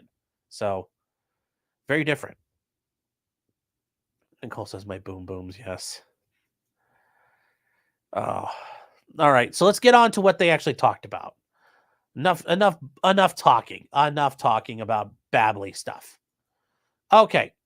So they sought a writ of mandamus and a writ of prohibition. So It's not a writ of mandamus, it's a mandamus in the Supreme Court of Indiana. Okay, so the state of Indiana on the relation of Richard Allen. So when you see cases, it'll be like State ex rel Richard Allen, okay, versus Carroll County Circuit Court and the Honorable Judge. So this is them going after the judge, and this is how it's going down. This is how you do it. This, you want to talk about putting in that work. This is how you do that work. So you do that thing. So they're seeking a writ of mandamus, which is a writ, and this goes back to like medieval common law.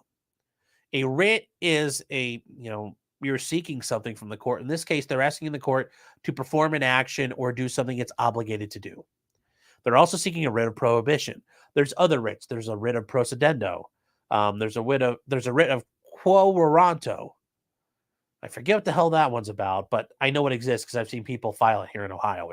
There's some weird stuff you can file. That's kind of neat. But a writ of prohibition is explicitly a court saying to another court, no, you cannot do this. And doing these is like a pretty big deal because you are causing some hate and discontent to come your way in the future, possibly dealing with these courts. So they point out that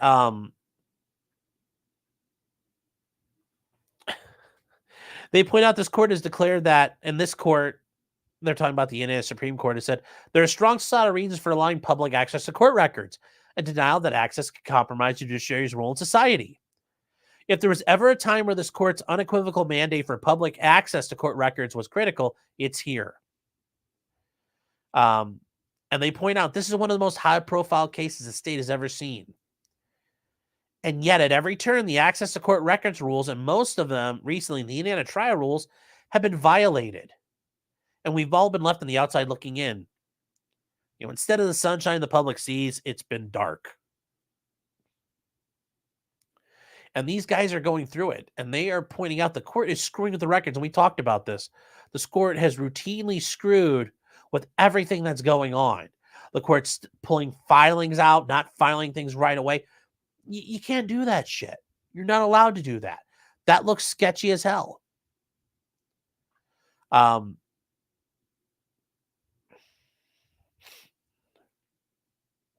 So they pointed out that they filed court records, but someone in the court system, sua sponte, meaning of their own accord, changed all of Allen's filings to confidential and excluded all of them from public access without informing Allen.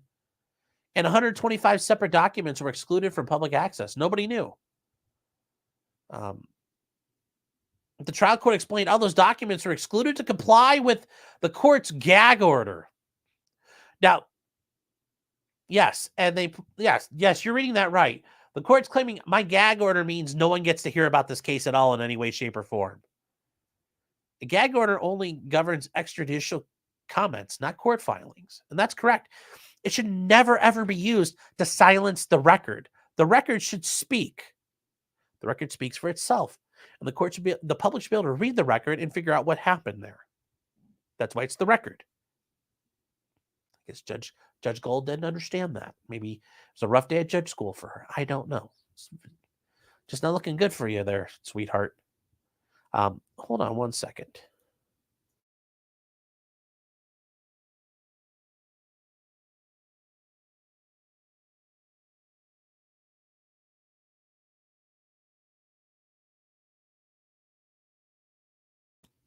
Sorry, I had to switch something real quick. And we're doing good on time. Good. The trial court then allowed the parties to agree to exclude the entirety of certain records from public access, both of which are prohibited by the court rules. And those court rules are promulgated by, I assume in this case, the Supreme Court of Indiana. So you're not generally allowed to violate those rules if you're a lower court. As to the other improperly excluded court records, rather than making them public on the CCS, which is probably something clerks do all the time, the court created a link at Allen Superior Court and loaded a zip drive containing 118 documents. But the file names have no clear identifying information and know what they are. None of them are particular filings or anywhere actual filings where they should go with. The file date for every document is garbage, which, once again, the record, you should be able to look at a record and figure out what's going on. Now, there might be terms you don't understand, but an attorney in your jurisdiction should be able to look at that and say, if you called me up and said, hey, what's going on with this case? I'm trying to figure it out. If it's public and available, I should be able to open it up and say, oh, okay, yeah, here's what's going on with this case. I should be able to tell you. Or say, something's weird. Not go, I don't know because there's nothing here.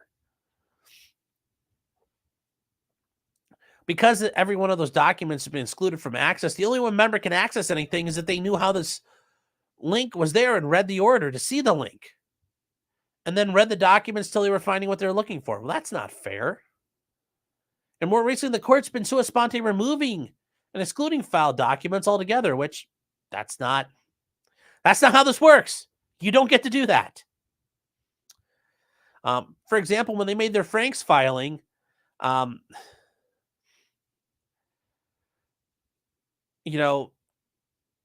probable cause affidavit was misleading to the court that probable cause ever existed.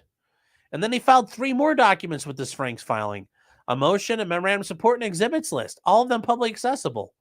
But then someone removed them. Why? There was no reason to.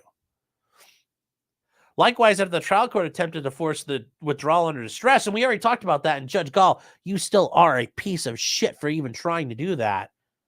And I hope the Supreme Court of Indiana descends upon you like an angry God in a land full of sinners for that. Just abusing your authority and process. For what reason? I mean, short of you being a lunatic, it's like you have something to do with this. I mean, what is your compelling reason to engage in all of this scumbaggery? I'd love to hear it, because I know it's not going to be worth what at all you think is rattling around inside your brain right now as an excuse. But I'm sure it will be hilarious to hear eventually. It was in direct conflict that he only wanted his attorneys to represent him, and they instructed him to make certain filings on his behalf. That's what their job is. As long as it's ethical, it's their job to make filings, get stuff done. On October 27th, the judge removed all of Allen's filings from both this and the electronic case file. Why? Why? What was the reason? So as developed below, and they point out, the respondent court has failed to act and refrain from acting when it is under an absolute duty to do so. Apparently in Indiana, writ of mandamus and prohibition is like, they must consider it like a same thing, or it's like when you file it, it's a writ of mandamus and prohibition. Okay. Every state's different, so is what it is. I'm sure that's a shame. We'll throw it in there. Unless, maybe she knows, I don't know. Prohibition will be issued only by a trial court as an absolute duty to act or refrain from acting. Well, they need to refrain from acting. It's like, ne pas, no, do not do. As explained below, the denial of this application will result in extreme hardship, and the remedy available by appeal will be inadequate. Because there's nowhere to go. You're the Supreme Court of Indiana. What are they going to do? Wait till it's over and file an appeal? I mean, there's nowhere else to appeal this. You can't. The Supreme Court of the United States is not going to hear this, and they wouldn't. It ain't happening.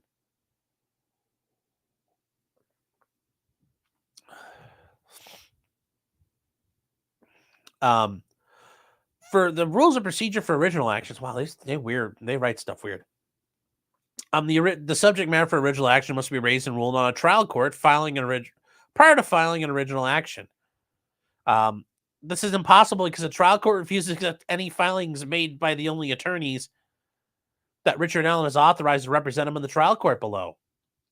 Remember, they are representing pro bono, meaning he has the right to, like, I've hired these guys, they're my pro bono attorneys.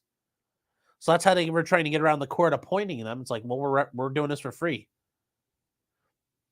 Very smart move, because now I can hire pro bono, like a defendant can hire pro bono attorneys.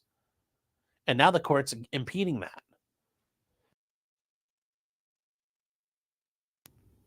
What they talk about is the impossibility of performance in the condition precedent and creates extraordinary circumstances.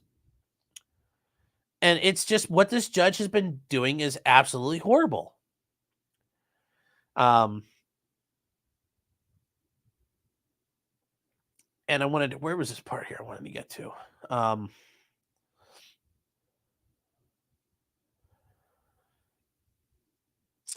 Basically, the court has never performed any of the rules regarding why it should close documents or do anything that is not up to be allowed out there.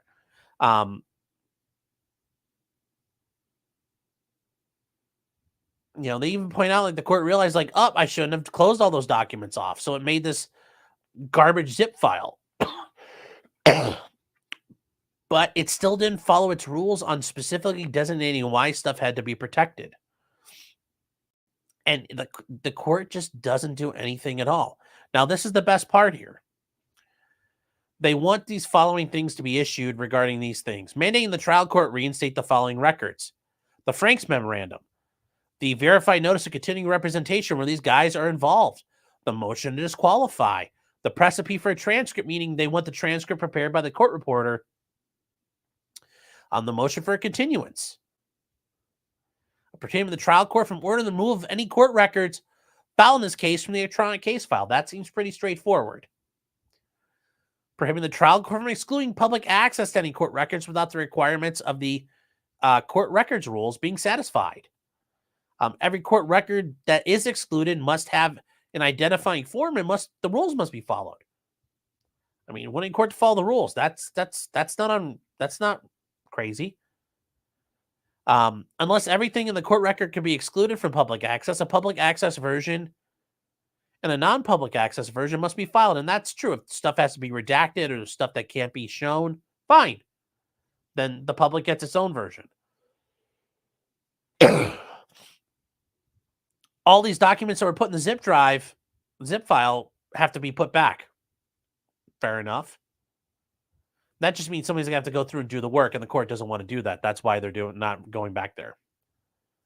Mandating the court records referenced in the June order that remain excluded be made available within 72 hours, unless the rules are complied with.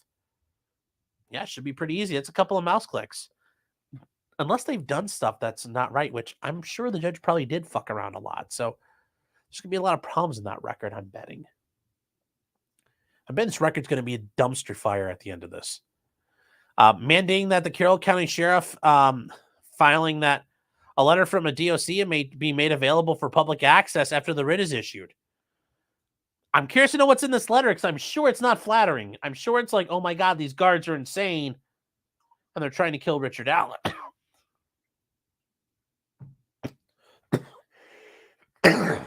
I'm sure there's a lot to that one, which I would really like to know about. And that's a shame. If you know about that, you need to talk because I'm curious to know what's in that letter. So they're asking for that, and this is them signing off on it. Okay. So this is them, and this is their permanent writ. And this is them. This is them, guys. This is not the court agreeing to it already. This is what you do. You're basically you provide a order for the court. Okay.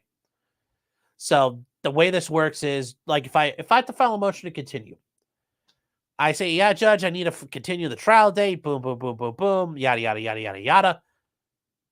Courts want you to include an order, meaning, yeah, upon information and for good cause shown, I hereby move this trial date. Yeah, Sean's a good boy. We'll continue the trial. Signed, Judge, Judge Requeda. That's what you have to do. You have to include that because they don't want to sit there and fucking do all the work. And also, more importantly, when you type up your order, when you provide an order to the court, the judge signs off on it. Everything you put in here, everything you wanted, every little tweak, every little stab you wanted to get in there. If the court grants it, boom. They just said 100% agree with your case. Judge do all the shit. Now, every once in a while, I've had orders I put together for the court, and you'll see, like, they'll draw a line through something. Not doing that. No, they don't rewrite it. But they'll say, no, we're not doing that part. We're not doing part 1, part 4, part 5. You take what you get. But you provide the court that order. It's also a way to help you shape the narrative by, I'm giving it to you. All you got to do is sign it. You just look at it. You're like, Judge, bro. Like, it's looking right at you. Like, just sign it. You know, I don't ask that you stand. I only ask that you kneel. Just sign it. I'm not making you sit here and type up this whole order on your own and have to waste your court's time. Just sign this and you can go golf today. You don't have to type up a thing. Just make it easy for them. Now, this is a record of the proceedings. This is all the stuff that they were bringing up before. This is just them going through their filings. This is just them doing their due diligence. You can see it's 240 pages. And they're going to show you how stuff was there and it's not there anymore. We're not going to roll through that, okay? Then they did a brief in support. I've looked through this. This is very well written. Very, very well written. And the petition, I think, really sums it up. But yeah, these guys, these two attorneys cut loose of both barrels. Get ready to cut that judge in half. Michelle says first. If you're first over on Twitch, yeah, congratulations on being first. Did it freeze for anyone else?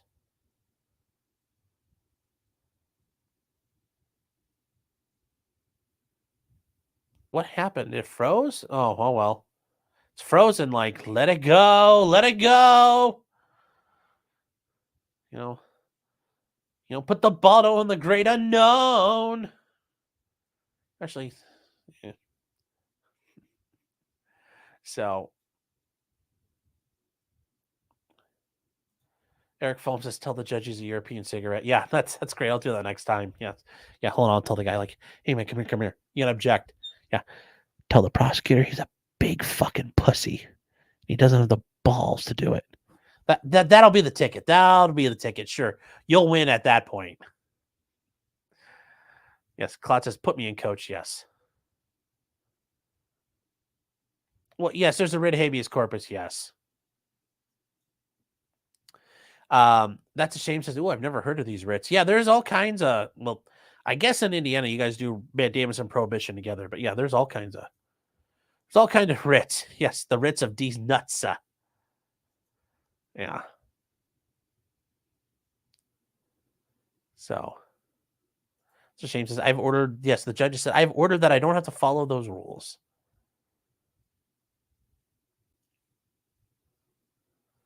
So that's a shame. Says, I'm afraid she's going to get away with it. Yeah, we'll see what happens there. Sean, your mind is frozen. Fernando says, sorry. Yeah. My internet, Goalie's internet is causing your stream to freeze. Please stop frozen, please. Yeah. I don't know. I mean, it's not like windy or anything out there. I'm sorry it froze up, guys.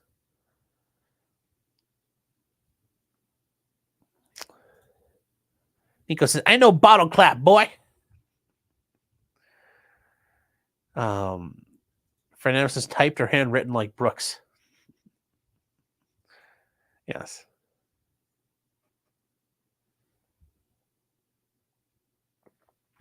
Yeah, that's a shame. You're right. And yeah, there's all kinds of other ones. Like, where's some other ones? Yeah, we'll look that up later. This isn't not going to be real lawyer time. I'm sensing Discord is emotionally damaged. Yes, my Discord has a lot of issues.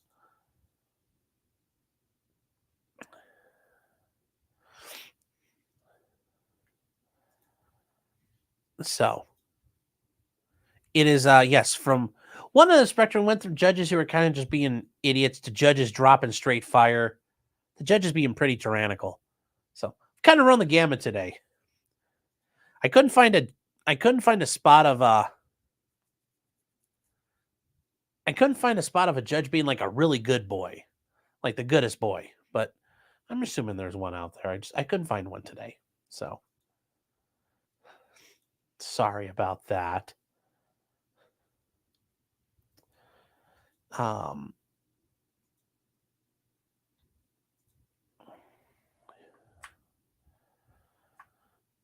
Where are we at now? What are we what else we got today? We're coming up on 2 hours. I don't know if we're going to get SolarWinds might get its own video because I am running out of time here.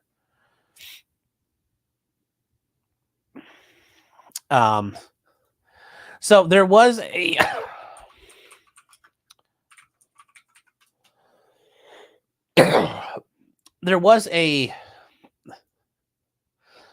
as much as you'd like to think this is the booty patrol, yes, you can't I think this was a bit much by the police. I get the idea that you can't impersonate police officers. Like, you're not allowed to do that. Like, I think we all understand that prospect. But I can't believe with a straight face anybody was concerned this guy was really a cop. So, yes, the booty patrol got its cheeks clapped. And what was the booty patrol? Well, it was a guy in Central Florida. So, Florida man, but he's a teenager. So, Florida lad, I guess we could say. In the National Booty Behavior Protection Truck. All about getting that butt. Get that butt, son. Which member of the Paw Patrol was this one? So, the police came that he was pulling over unwary drivers, which I don't know about that one. We'll see.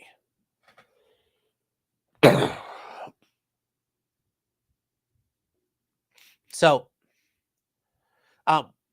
they claim that he had lights and sirens and all things that looked like a police truck, and he had markings. And it was the booty patrol, and it had green decals like a border patrol truck, which, if you guys have never seen and here's a picture of the booty patrol, which, booty patrol, like, hey, like, I can't believe you would look at that and say, oh, that's the police. That here's the thing. If English ain't your, you don't speak English very good, your English ain't too good there. I can see why you might look at that and be like, oh shit, it's, La Migra, as they say in other vernaculars. So, here it is. It's the booty patrol. Okay. And then you have a real border patrol vehicle, which, okay, yeah, it's got a big green stripe on it, but if you're an ESL, okay, yeah, La Migra, no matter what. But I'm thinking that fact that it's probably a bunch of kids hanging out in the truck screaming, woohoo, show me your titties or let me see that ass. I'm willing to bet nobody thought these were the cops. Nobody. And I think this is just actually fucking hilarious. Like, really. And the idea that anybody actually claimed they got pulled over by this, I find that very hard to believe. They clarified that the driver had been pulled over and was to ensure the public can avoid being duped by such individuals. He pulls you over, gets out of the car, like, sir, do you know what you're doing? You know you're speeding? No. Well, I just need to let you know, sir, I got a duty to please that booty. Step out of the car. Come up to the hood. Put your hands on that hood. Like, yeah, I'm sure the 17-year-old driving this is going to make you want to do that. Depending on who you are, they might be like, oh boy. It's not like these guys were running around robbing people, which people, when they do fake being the police to engage in robberies, they engage in rapes. That's not an uncommon thing. That stuff is dangerous because of that. And, when these guys who fake being police try to pull people over, like every once in a while you hear about it happening and they accidentally pull over a car with cops in it, an unmarked police car. Those were the funniest ones. Or like that guy, Jeremy DeWitt, that was running around down in Florida, down like in the Orlando area. That guy was hilarious too. Too bad nobody ever attacked him for trying to be a fake cop. So, people are coming. Like, are they actually doing police work? Yeah, I mean, what's DeSoto? Like, they got rid of all the real crime. There's no more drug dealers, no more pedophiles. Well, I assume Vito doesn't live there, but there's no murderers. There's nothing unsolved out there. They need to do this now. And the other funny thing is, this guy frequently talks about his car, which, okay, he probably shouldn't have, like, I don't know, maybe instead of a green stripe on that, if you look at the Border Patrol, like, maybe like you're like an ambulance, it's like the ski patrol, but for booty or something. There's other ways you probably could have done this that may have been a little easier to keep the cops from coming after you. But ultimately, I don't see the harm in this. And he pointed out that his truck has looked like this for over a year, and it was just meant to be a joke. And I think it's clear it's a joke. I hope this kid, he also said he's never pulled anyone over. And I'm probably going to believe him on this because, I mean, are we going to believe the cops? They thought this guy he's a real criminal. Like, oh. Now, yes, it is illegal to have red and blue lights on a car. Okay. And also, I mean, there's other ways you could have done that, but he's 18. I think this is nonsense. You're really going to give an 18-year-old ruin his life, impersonating a police officer for this nonsense? God, I'd hate to have to prosecute this case. This would be fucking annoying. And I'd feel bad prosecuting this. I would feel bad I'd be embarrassed to prosecute this. Like, I can't imagine, even if it was like my first day on the job, here you go, Mr. Martin, here you go. Here's your case files. Welcome to the prosecutor's office. What are you prosecuting today? The booty patrol. Like, there's no way. There's no way. So I can't imagine that this is anything realistically important at all. Robert saying it's be a crime not to have that booty patrolled. Yeah. Now maybe they patrol thoughts too, because thoughts need to be patrolled. Thoughts of booties. It's a Tom Brady hater squad. Yeah.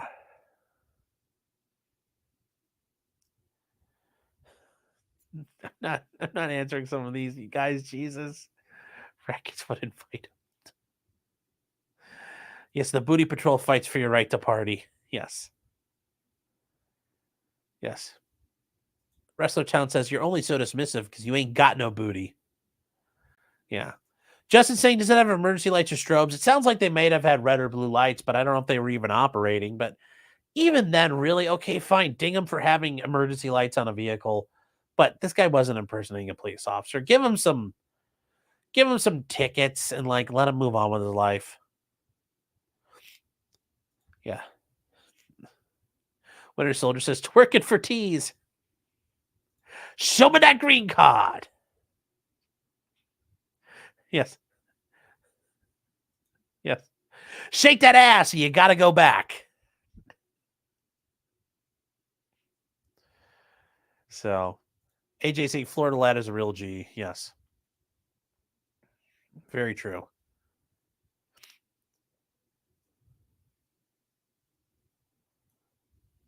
Yes, Augustus is right. The cops are just mad he's getting more booty than them.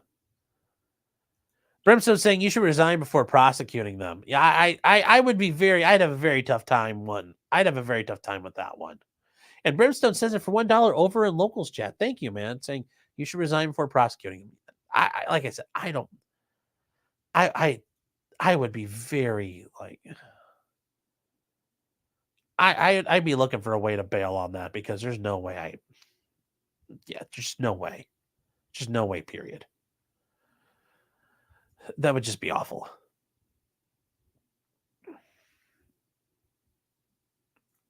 Yeah. Wrestler Town's right. This is right. Sheriff of DeSoto County, Florida. You want that booty just running wild in the street, just booty running everywhere? Somebody tries to go to the bank, bam, booty in their face. Kids are trying to go out for Halloween, grabbing for a handful of candy. You know what? They accidentally grab a handful of booty. Somebody's out there. He is the hero we deserve. Not the hero we want. He's the hero we deserve. Now he stands on that wall. We need him on that wall. Standing there protecting us. Regulating booty. Doing God's work. doing God's work.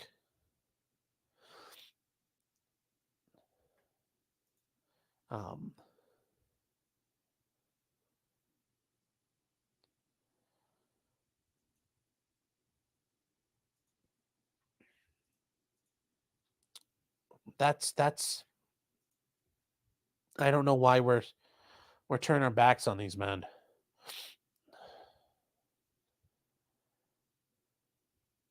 Oh, okay. Yes, I see. Thank you for sending me the letter for Richard Allen, but we're gonna be chugging on from here.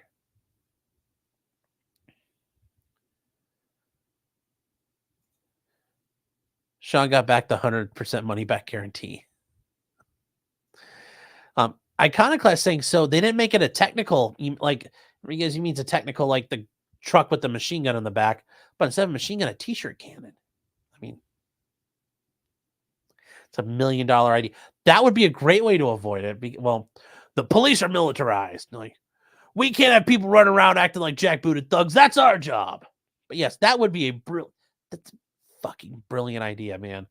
Figure out where this dude is. They just got a Twitter thing. Like, send that to him, man. That's some brilliant shit right there. Or like a pressure washer. Say, if I don't read Zero Fucks' pressure, Zero Fucks comment, I'm going to super chat it. Okay. Dell saying, wait, you can't recuse yourself on certain cases. I mean, when you're at a prosecutor's office, you're not really recusing yourself. You're just like, boss, I don't want to prosecute this one. Now, there are some times where a case might be an issue if there's like a ethnic issue or something like that, where it's like, that's a personal thing to me. Like, it's one of my own people. Like, I could see things like that happening. But generally speaking, no, you're not allowed to be like, no, I don't want to prosecute this one. It doesn't work that way. But for me, I'd be like, boss, this isn't illegal. We shouldn't prosecute this guy. Like, I'll give him tickets for I'll give him tickets for the lights, but I don't want to prosecute him. Like, I don't want to plead guilty to a thing. And I don't see this case being the end of the world, but like, yeah, if you don't do what your boss wants, like, you can get fired right away for that because you serve at the will of the elected official.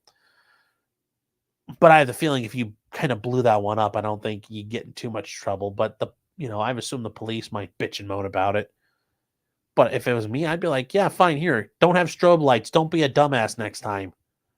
Pay $100 fine. Get lost. So, you can't handle the booty.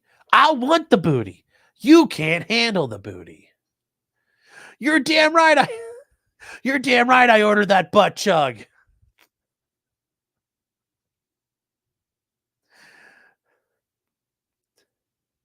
Like, I want the Baldo. You can't handle the Baldo.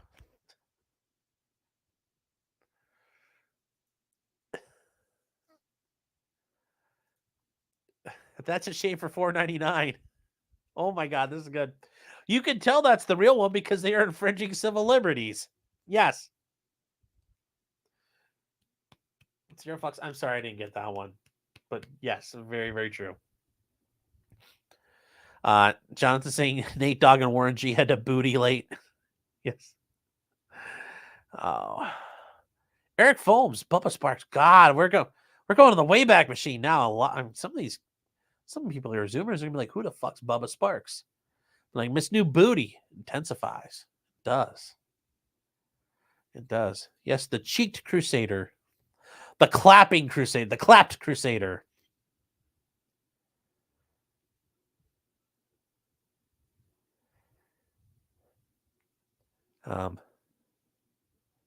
Good old-fashioned corn mash enema never did nobody no harm. I'll pass on that. Oh, no.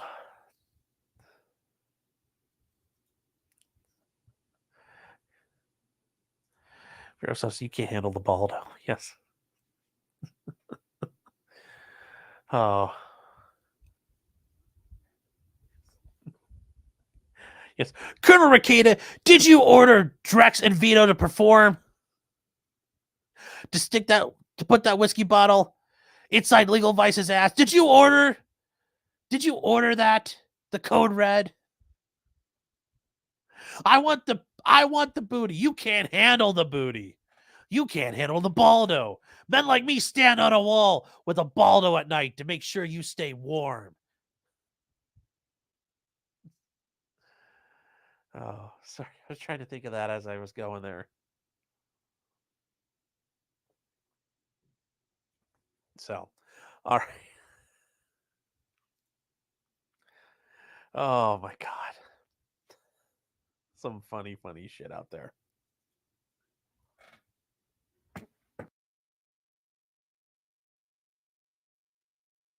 All right.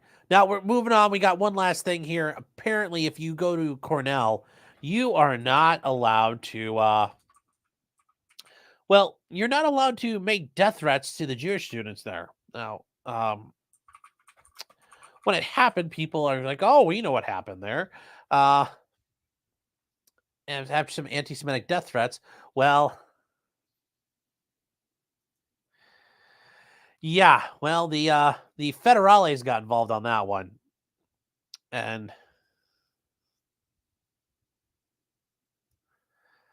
okay, goalie's right. Yes, yes. My goons follow orders, or booties get destroyed. Yes.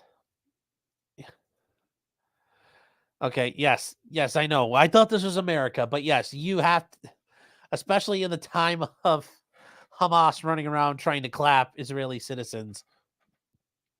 Yes, a Cornell student was arrested for making threats online to Jewish students on campus, which it was very interesting that he did it all online through the university stuff because it was easy to check what he did. Which is just really, really dumb. I just don't get why he did it, but yes, you cannot do this in America. He was charged with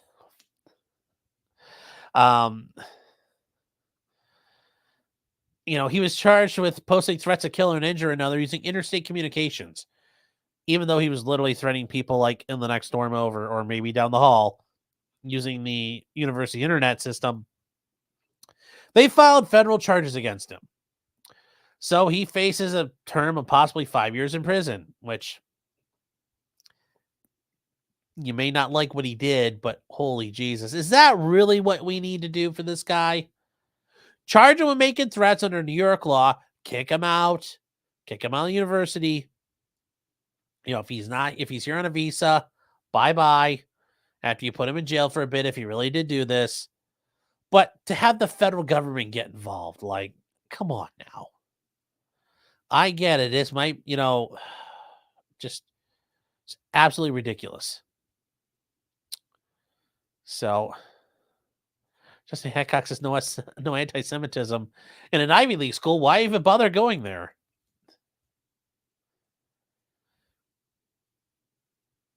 Yes, Dr. D says right. Why even bother going to Cornell or Cornell? Yes, the great Ivy League school, Cornell University, out in the middle of Iowa.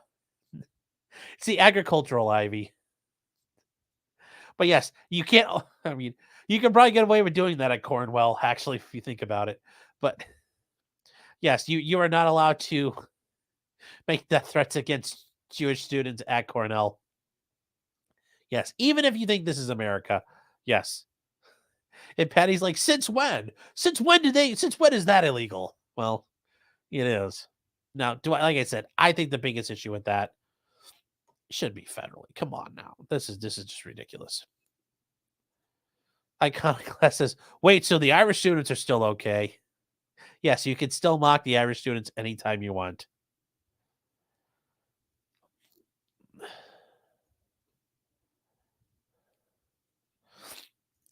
Surface says, I love his parents excused him saying because the kid is mentally retarded. Yeah, I'm sure he's not really mentally retarded, but yeah, it's his autism. Yes.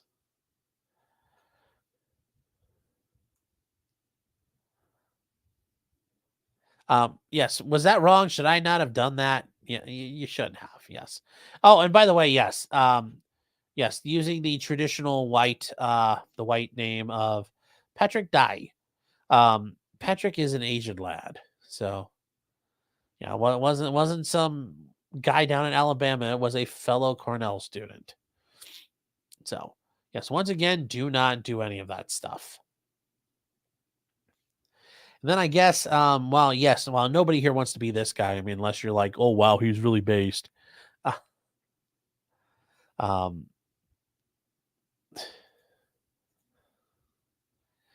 uh, yeah, it's just not a good idea. Just not a good idea to do. Irish fight back, no nothing against you, know nothing commies. Yes. Yes.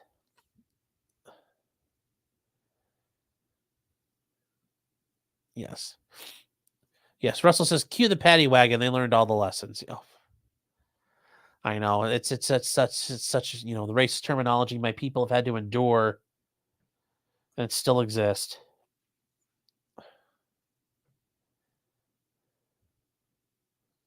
So need to catch up here on a couple of things. Travis, you asked this earlier, and I apologize.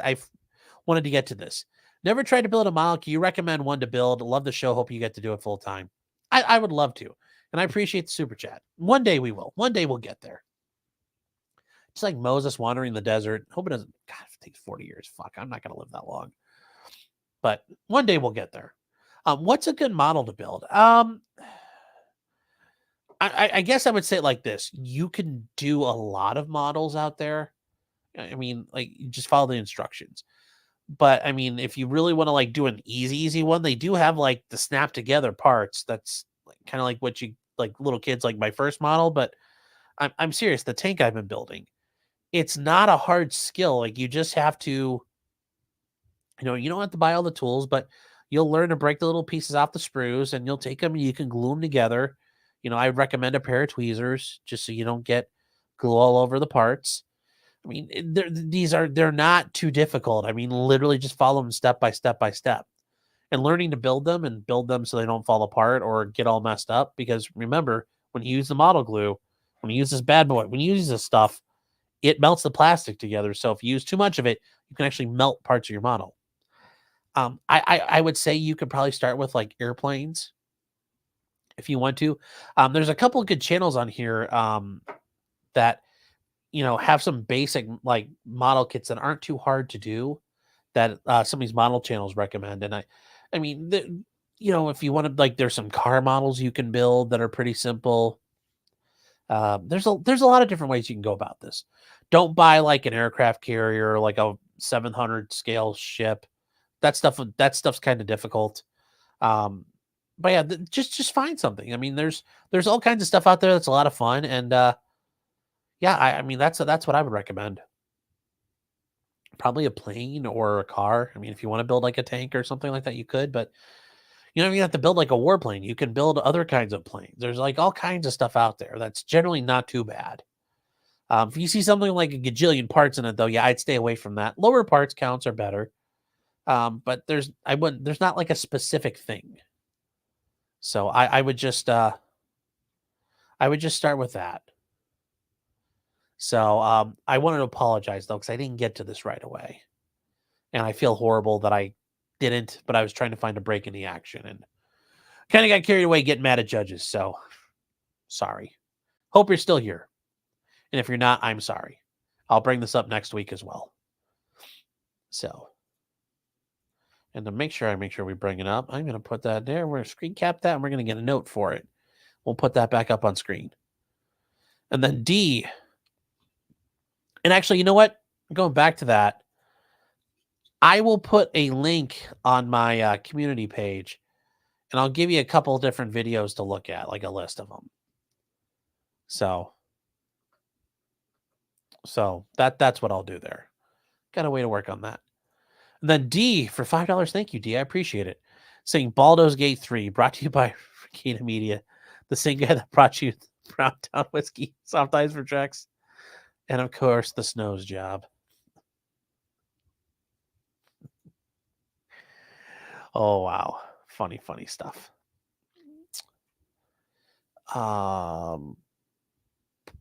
Where are we at with everything?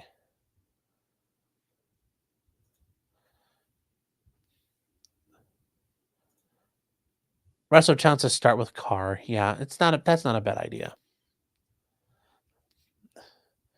Patty says do the USS Liberty. Those ships are very difficult. Then doing all the napalm damage would be very tough. Salty Ball says that tank will never be finished. You know what?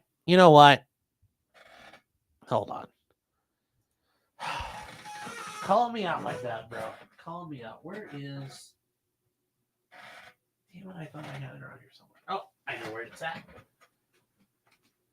Ba-da-ba-ba-ba-doo.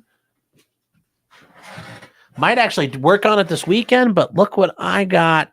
Kapow! The military MERDC camo color, so I can actually paint it now. Get it all primed up for you, just for you, Salty Balls. We're gonna get her done.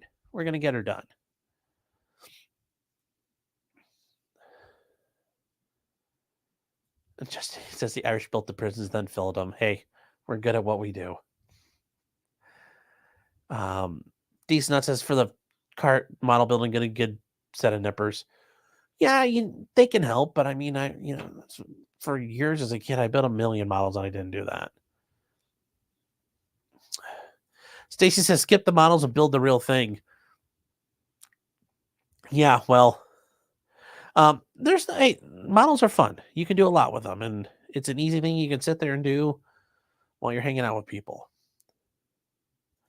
Carrie says Sean sucks. I mean, when you're right, you're right.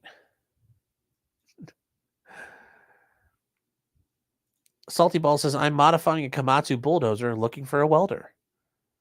I also need to be looking for some concrete as well. A lot of concrete.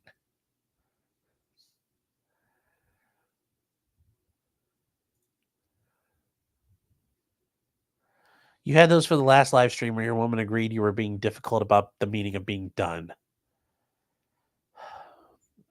We'll finish it up this week. How about that? Huh? Get it done this week.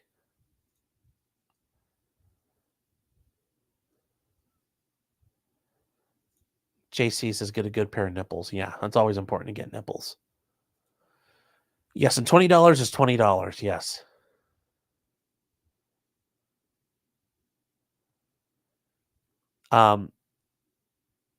Swizgar says for $5, thank you.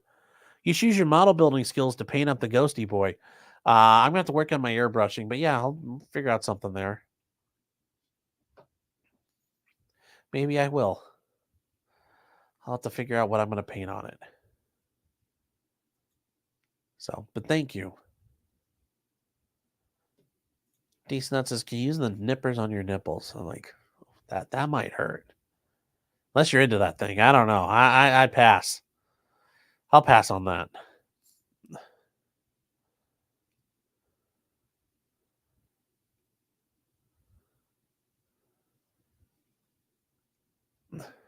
AJ, the link. AJ, yeah, you wanted to join the Discord. If you look down below, somewhere down, like click and like down there, there should be the locals, or not the locals. Retard. Me, not you.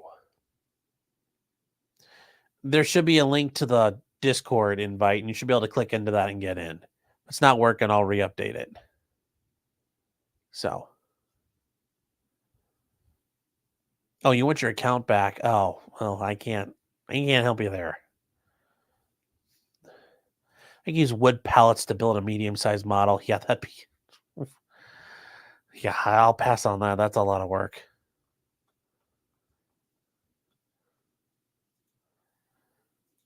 AJ says, I like the Ricada refugee role. Yeah, well, there are a lot of people who are refugees from that Discord. So, all right, guys. Well, that is it for tonight. I was going to do the SolarWinds one, but SolarWinds, if you guys aren't aware, they are a cybersecurity and IT company. They got hammered by the SEC for lying and deceiving their investors. Long story short, when I get to it, they were lying to their investors saying like, oh, we have really good security. And they really didn't. And including one of their passwords was SolarWinds 1234 for one of their major programs. And they suffered a lot of problems. And then, yeah. So, yeah, a little rough there. So, Jonathan says, appreciate Sean. Make sure not to get Pegasus spyware on your phone. Yeah, I'll pass on that. 24-hour stream when? Probably never. I would need a promise of a lot of dough rolling in to do a 24-hour stream. I'm talking about like more, not even DSP levels of money, but even greater. All the super chats. Panzer Juice says thoughts on the footage from Adivka. Well, the Russians are speedrunning the Ukrainian idea of doing the offensive. That looks like a BTR and tank graveyard, but they're closing the door. They're closing the door on the front line there. So, yeah, I have a feeling by spring it's going to be over. So,